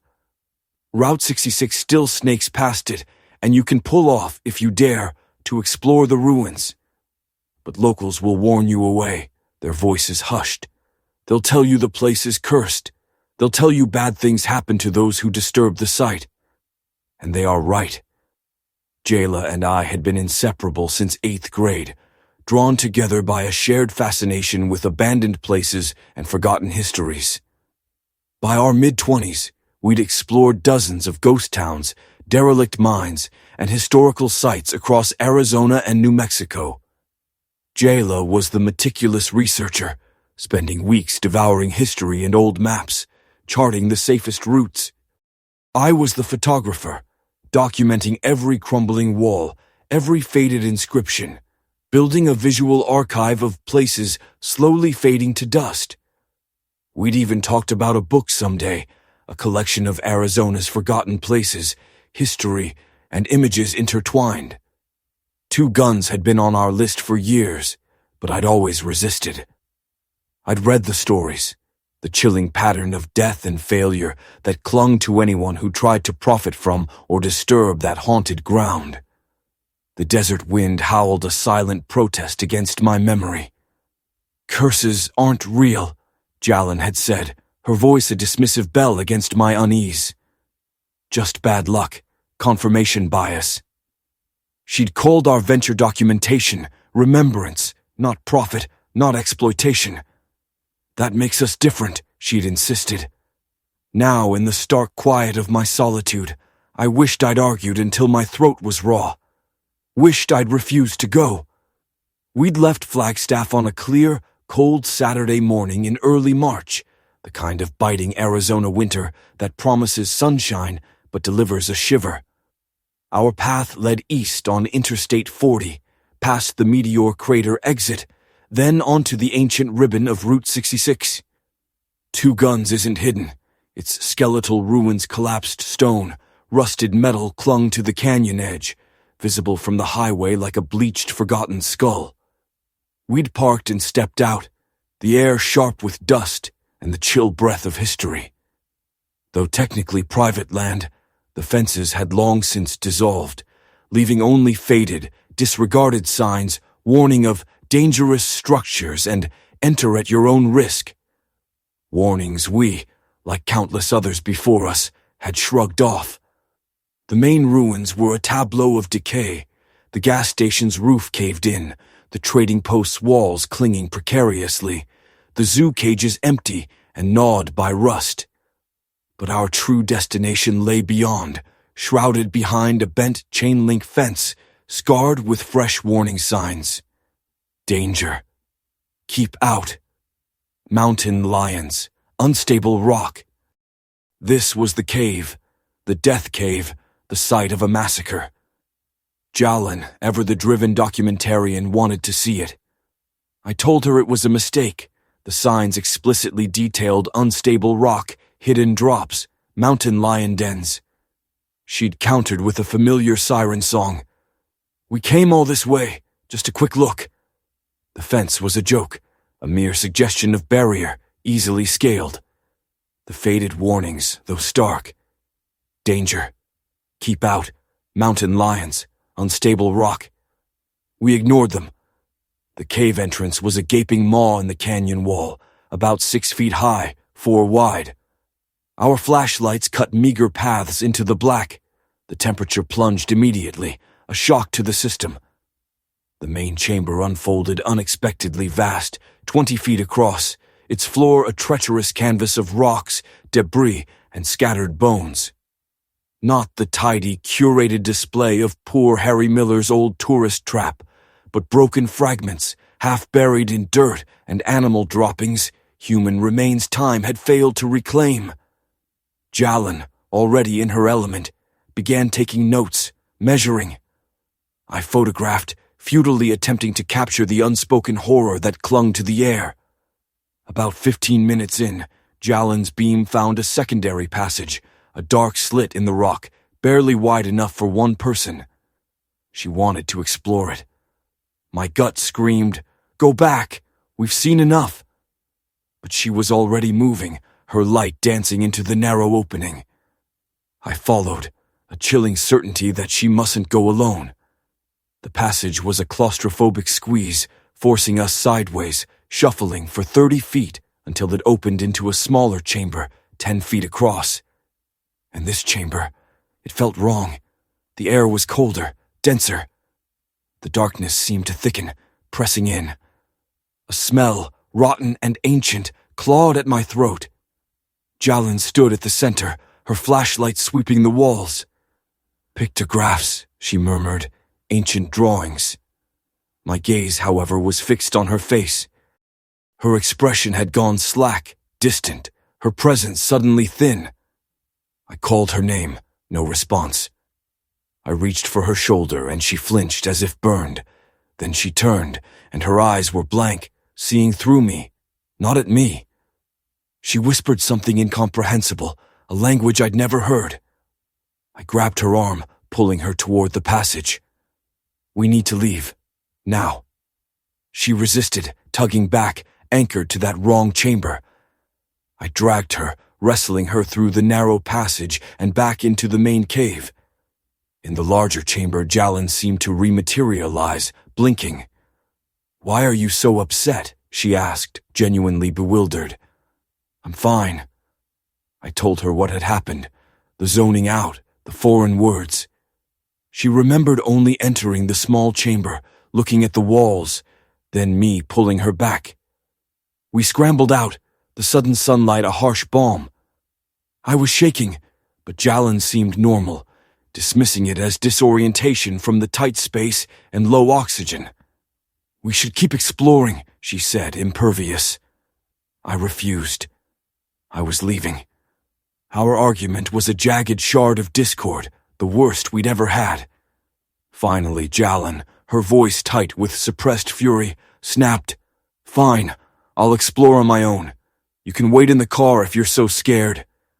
She stalked back toward the ruins, her silhouette framed against the harsh desert light. I didn't follow. I locked myself in the car, watching her move through the collapsed buildings, her camera a tiny, insignificant gleam. 20 minutes bled into 30. I watched her near the old zoo cages, taking pictures, making notes. Then she moved behind a larger ruin and vanished. I waited. 5 minutes. 10. A prickle of ice began to spread through my chest. I got out, calling her name. Silence. Retracing her path, I found her camera near the old trading post foundation, its lens spiderwebbed. Jalin was gone. An hour of frantic searching, shouting her name into the empty ruins, yielded nothing. I called 911. Search and rescue arrived within 2 hours. They searched for 2 weeks. Dogs, helicopters, ground-penetrating radar sweeping the cave, the canyon, the unforgiving desert. Nothing. No trace of Jalen. No footprints leading away. No signs of struggle. No blood. No foul play. She had simply evaporated. The police questioned me exhaustively, digging at our argument, my alleged role. I denied everything. No, I hadn't hurt her. No, she wouldn't have wandered off. Too experienced. No, she had no reason to run away. Eventually, it became a cold case, the active search suspended. They never found her. I went back to Two Guns 3 times, always in daylight, always skirting the ruins, desperate for a sign. On my third visit, I downloaded the photos from her damaged camera. Most were ordinary shots of the decay, but the last 6, they ripped a hole in my world.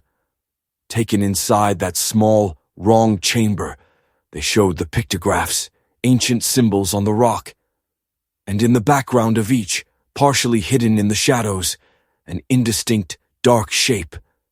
It was getting closer.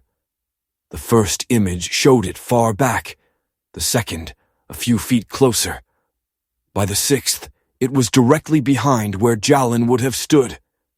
And the angle, not from her eye level, but from the ground, pointing up, as if the camera had been dropped. The timestamp confirmed it, less than 2 minutes, the exact time she'd been unresponsive, speaking in that unknown tongue.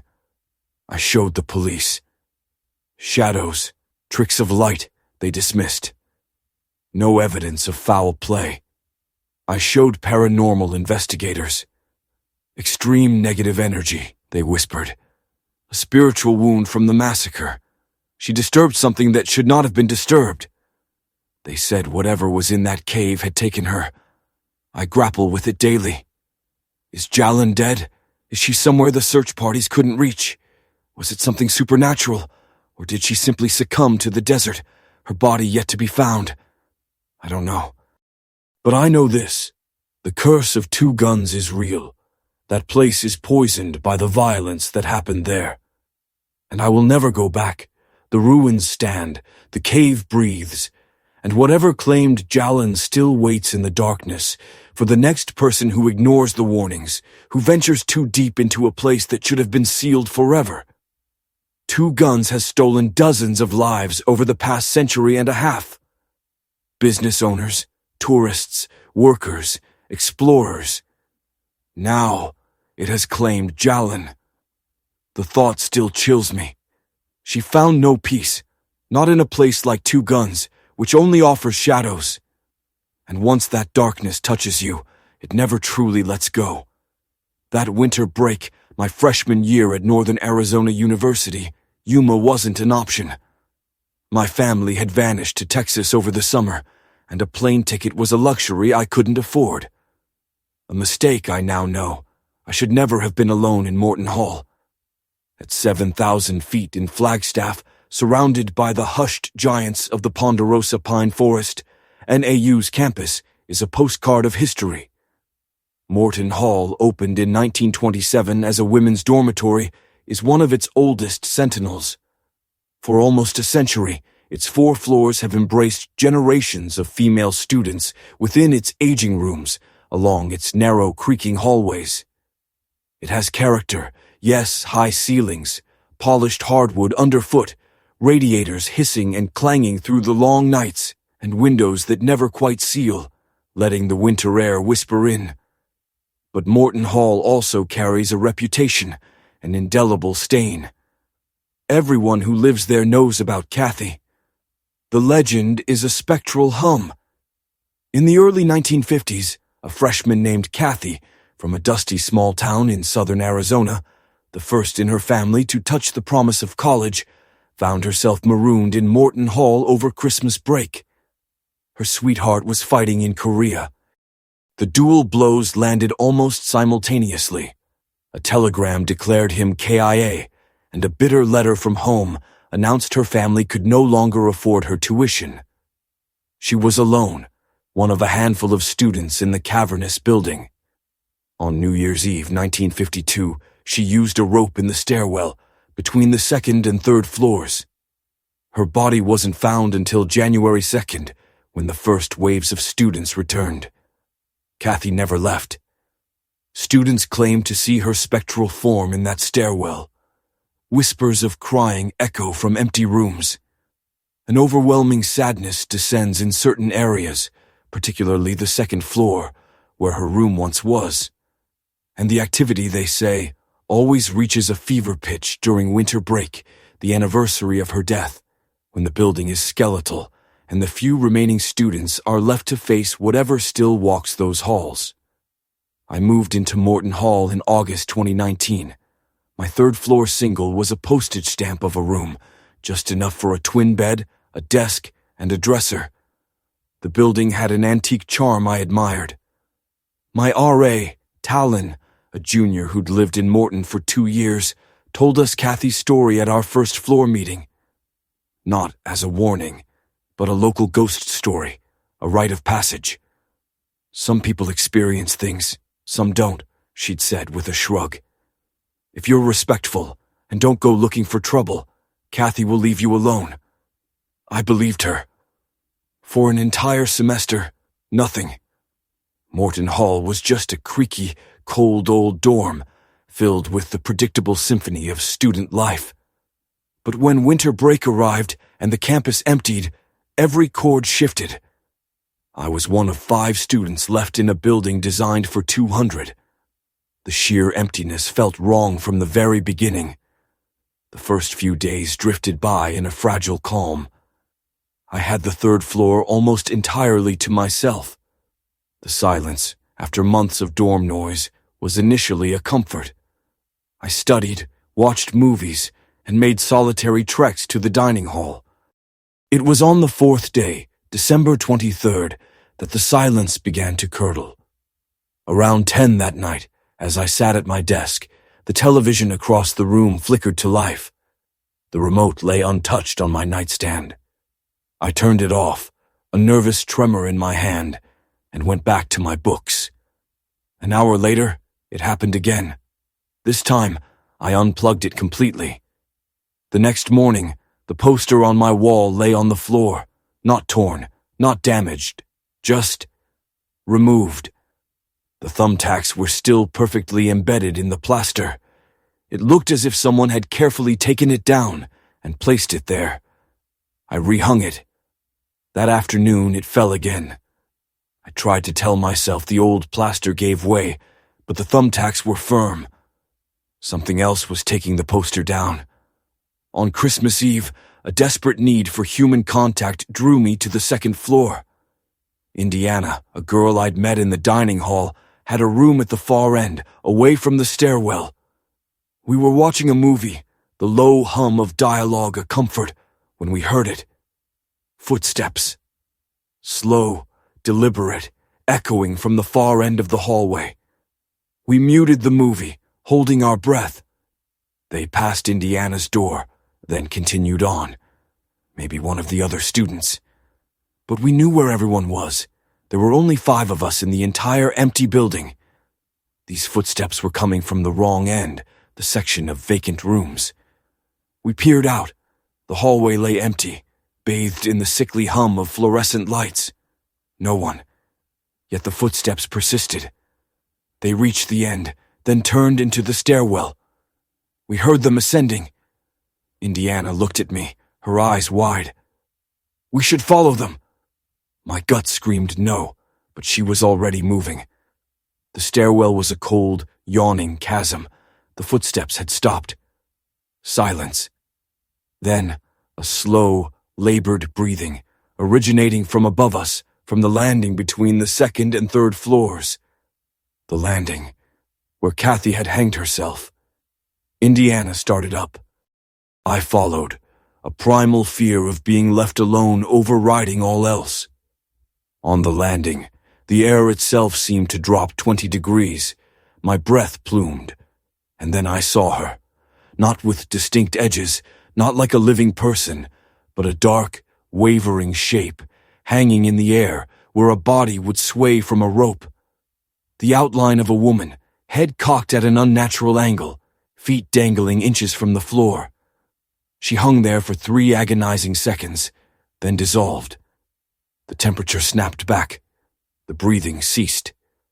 Indiana and I ran. We didn't stop until we were back in her room, the door locked, and we didn't emerge until Christmas morning. Christmas Day was too quiet.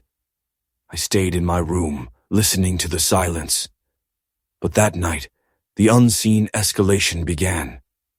I was in bed trying to coax myself to sleep when my blankets began to slip. Not a sudden yank, but a slow, methodical tug, as if someone was carefully peeling them from me.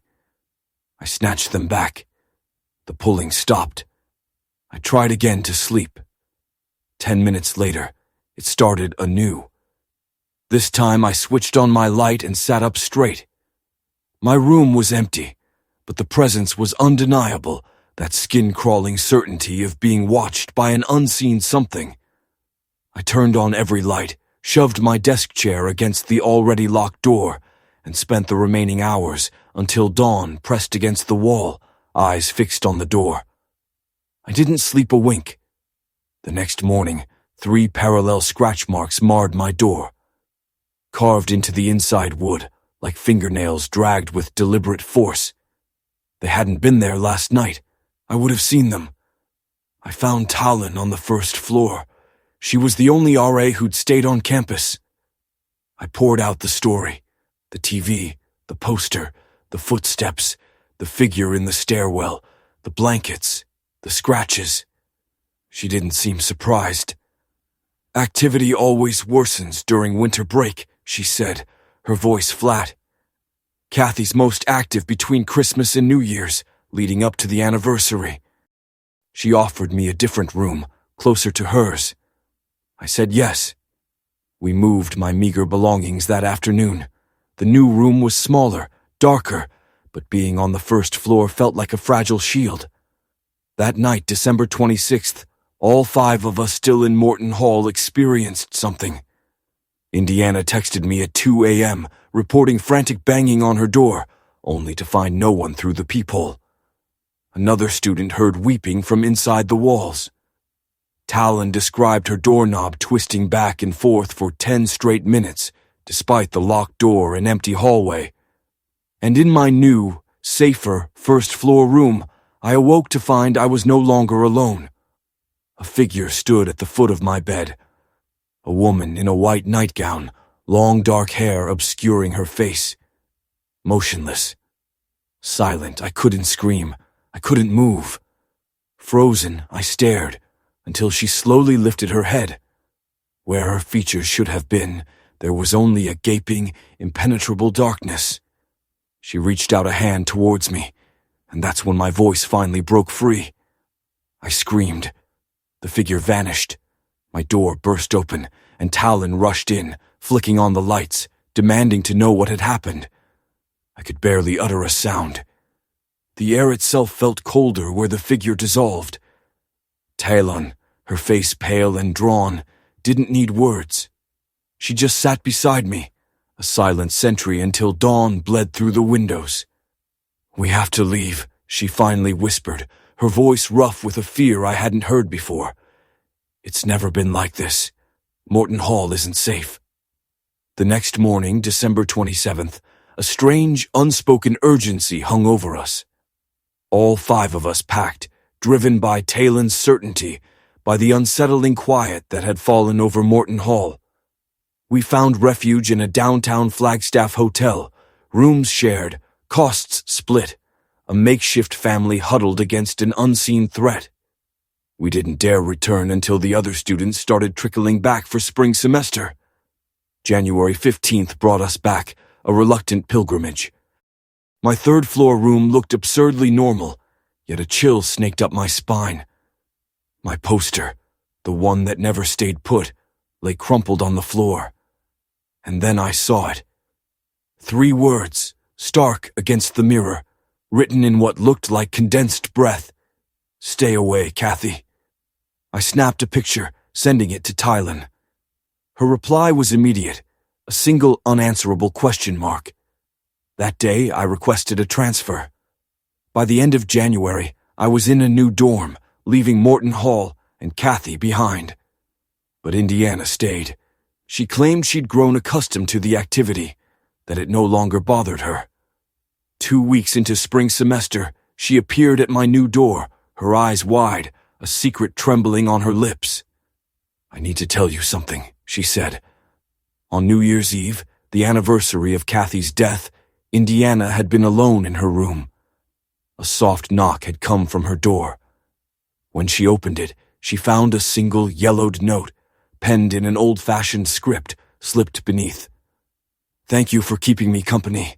I'm not alone anymore."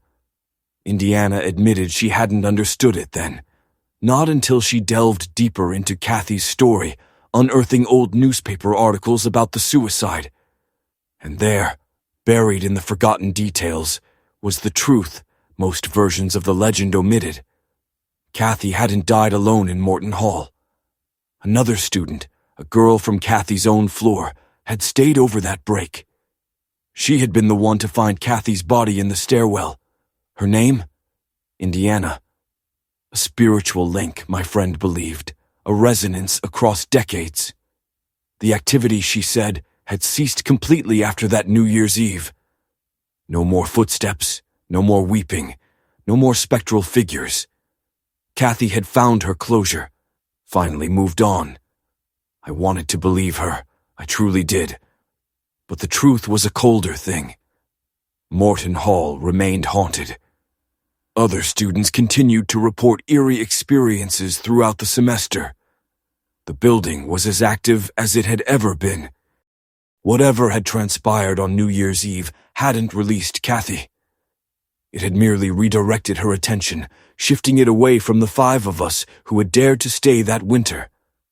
My sophomore year found me transferring to Arizona State in Phoenix. I couldn't remain at NAU.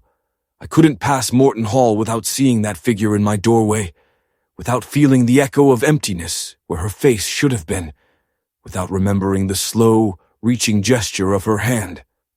Morton Hall still stands, still houses young women. And Kathy, they say, is still there.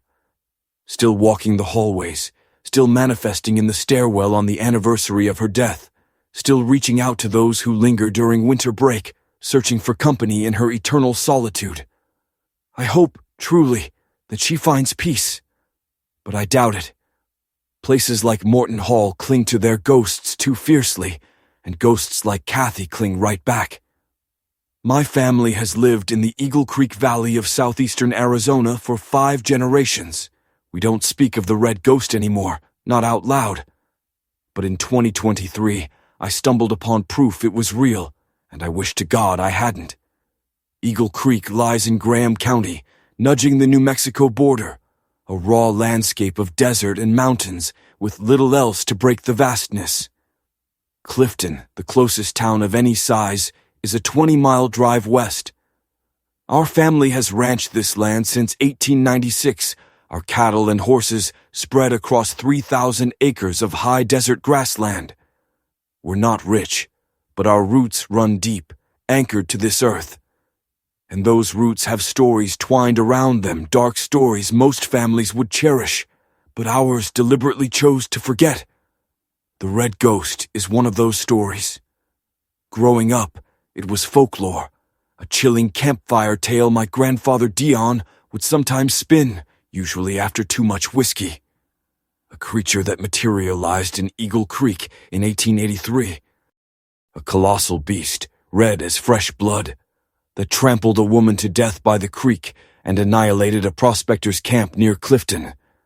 Described as part camel, part demon, it was always seen at night, always leaving colossal tracks and coarse red hair in its wake, and always, unnervingly, ridden by a corpse strapped to its back. The legend claimed dozens of sightings over several years before it vanished into history. Most who hear the tale assume it was merely a feral camel, a relic from the Army's failed 1850s experiment. But our family knew better. We knew it wasn't a camel. We knew it was something else entirely. And we also knew my great-great-grandfather saw it. Grandfather Dion passed in March of 2023 at 96. He spent his last years in the old ranch house where he was born, stubbornly refusing town life even as his health faded. As executive of his estate, I faced the daunting task of sifting through decades of accumulated life. The main house held predictable things: furniture, photographs, worn ranch equipment. But the barn was different. It had always been off limits during my childhood. Grandfather Dion kept it padlocked, growing furious if any of us kids ventured near. Dangerous equipment, he'd bark, chemicals, no business for children. After his death, I finally had a reason to open it. The barn wasn't filled with equipment. It was filled with journals, documents, and a heavy wooden trunk secured with a thick chain. I spent 2 days immersed in the journals.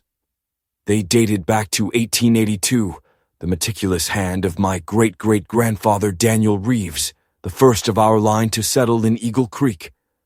Most entries were mundane: weather observations, cattle counts, notes on fence repairs, and water sources. Then I reached October 1883, and the world shifted. Daniel wrote of screams in the night, animal screams unlike any he knew. He wrote of colossal tracks near the creek, cloven hoofprints twice the size of any horse or cow. He wrote of lost cattle, found trampled and partially eaten, evidence of a predator with the strength of a grizzly. And then he wrote of seeing it. On the night of October 21st, 1883, Daniel was checking his livestock when he saw a movement along the ridgeline, a quarter-mile from his property. He described it as immense, 8 feet tall at the shoulder, with a long neck and a humped back. And it was red, not brown, not gray, red like fresh blood under the moon. He watched it through his rifle scope for several minutes before it moved behind a rock formation and disappeared. But before it did, he saw something else. On its back was a shape, undeniably human, but wrong. Slumped forward, arms dangling, its head rolling with every movement of the creature beneath it. Daniel knew instantly it was a corpse, a body strapped or tied, either macabre cargo or a ghastly punishment. He didn't investigate. He retreated to his house, locked the doors, and prayed it wouldn't come onto his property. It came. 3 nights later, Daniel heard his horses screaming in the corral. He grabbed his rifle and stepped outside. The creature stood 30 feet from his porch, starkly illuminated by the full moon. He described it in chilling detail: massive cloven hooves, legs like tree trunks, a body blanketed in coarse hair that glowed red in the moonlight. A long neck culminating in a head that was wrong, too large, too angular, with eyes that reflected light like a cat's, glowing yellow and inhuman. And on its back, secured with ropes and leather straps, was the mummified corpse of a man. Ancient, desiccated, blackened by sun and time, its clothes rotted to rags. But the most disturbing detail was its position. The corpse faced backward, its head hanging down, empty eye sockets staring at anyone who might follow. Daniel raised his rifle and fired. A hit in the shoulder. The creature let out a sound somewhere between a scream and a roar, a noise that vibrated in his bones and made his ears ring. Then it charged. Daniel fired again and again, emptying his rifle, but the beast did not fall. It smashed through his fence, trampled his vegetable garden, and vanished into the darkness. In the morning, Daniel found enormous tracks leading away from his property. He also found blood-thick, dark blood with a chemical scent, like sulfur or copper, and coarse red hair, still warm to the touch, hours after the creature had fled. Daniel's journal entries turned frantic after that night. He wrote of seeing the creature in the distance multiple times over the next few months. He recorded other ranchers and prospectors reporting sightings. He documented a woman trampled to death near Eagle Creek in November 1883. And he wrote incessantly about the corpse on the creature's back, now convinced it wasn't random cargo. It was a specific person, someone who had committed a transgression so profound that this binding to the beast was their eternal damnation. The creature, Daniel theorized, wasn't natural. Not a beast of flesh and bone, but something spectral, a spirit or a demon, bound to the very land, cursed to wander forever, bearing its unholy burden. The last entry on the red ghost in his journal was dated April 1884. Daniel wrote he hadn't seen it in over a month, and a flicker of hope warmed the page, a quiet prayer that it had finally moved on. But then, a sentence followed, one that curdled my blood. I killed it yesterday, shot it at close range, and it finally fell. I cut the corpse from its back and burned it. I took the hide as proof, hidden in the barn where no one will ever find it. May God forgive me for what I have kept. I read it 3 times, the words a rough grit in my mind, each repetition confirming the impossible.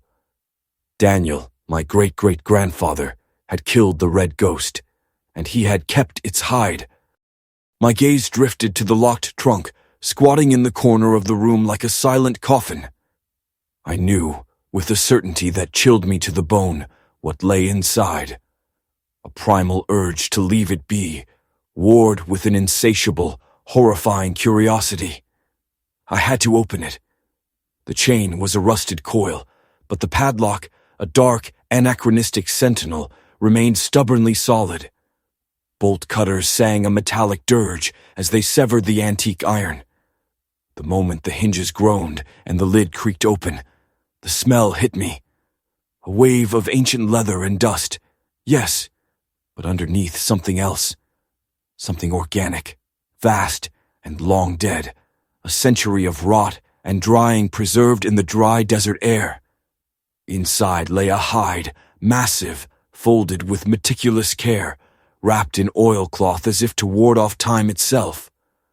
My hands trembled slightly as I began to unfold it. 12 feet long, end to end, 6 feet wide.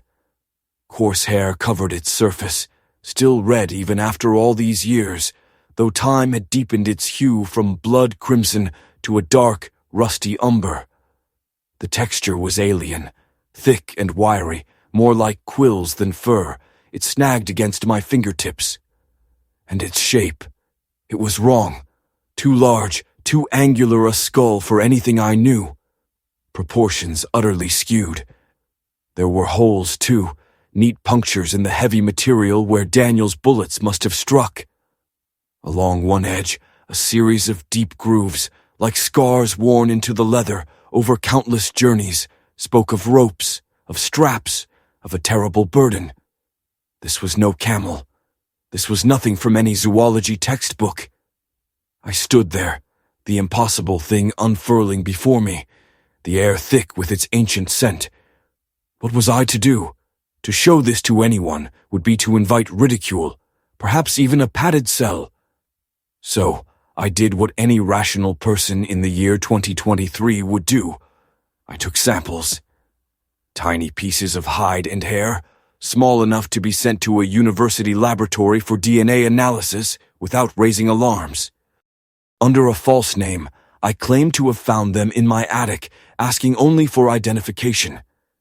6 weeks later, the results arrived. Unable to classify, no match to any known animal species, living or extinct. The DNA showed characteristics of multiple species, primarily camelid and bovine, but interspersed with sequences that simply didn't exist in any database. The lab technician, a man named Dr. Aris Thorne, called me personally. He sounded agitated. He suggested the sample was contaminated or degraded, that the readings made no sense. He urged me to send more material for accurate results, then added, almost as an afterthought, that based on its cellular structure and degradation patterns, the sample appeared approximately 140 years old, a perfect match to Daniel's timeline. Then came the other thing he said, the thing that burrowed into my mind. I should destroy whatever I found. He wouldn't elaborate, his voice tight. Some things are better left unknown, and this was one of them. He hung up abruptly. I should have listened. My rational self screamed to burn the hide, to bury it, to try and forget the impossible truth Daniel had left behind. But I didn't. I couldn't. I wrapped it back up, carefully, almost reverently, locking it away in the trunk and stowing it in the barn again. And that's when things started. At night, on the property, I began to see it. Something large, red, always at the edge of my vision, just beyond the beam of my flashlight. A flicker. Gone. Then the tracks reappeared. Those same massive, cloven hoof prints Daniel had described, always overnight, always leading inexorably toward the barn, then stopping, as if something was coming back to reclaim what had been stolen. My cattle, usually placid, grew skittish, refusing certain pastures, huddling together at night as if bracing for a predator unseen. Then the dreams began, the same nightmare every night. I stand in the desert, and from the darkness, something massive and red walks toward me. Its eyes glow yellow. On its back, a corpse rides, but now, clear as day, I can see its face, and the face is mine. I still don't know what the red ghost was. A cryptid, an unknown species from the 1800s now extinct, or something supernatural, a thing that defied all natural laws. But it was real. I have its hide, I have Dr. Thorne's DNA report, and I have Daniel's journal, its entries stark and chilling. And I know this, it's coming back, or something connected to it is. I'm selling the ranch next month. Already have a buyer. I can't stay here, not with that thing out there in the darkness, searching for what was taken from it. The hide will go with me. I can't leave it for someone else to find, to unleash. But I can't destroy it either. What if destroying it makes things worse? What if the hide is the only thing keeping whatever that creature was from fully returning? So, I will carry this burden, just as Daniel carried it. Just as the corpse on the red ghost's back carried whatever curse bound it to that impossible creature. We all carry our family sins. Some of us just carry them more literally than others.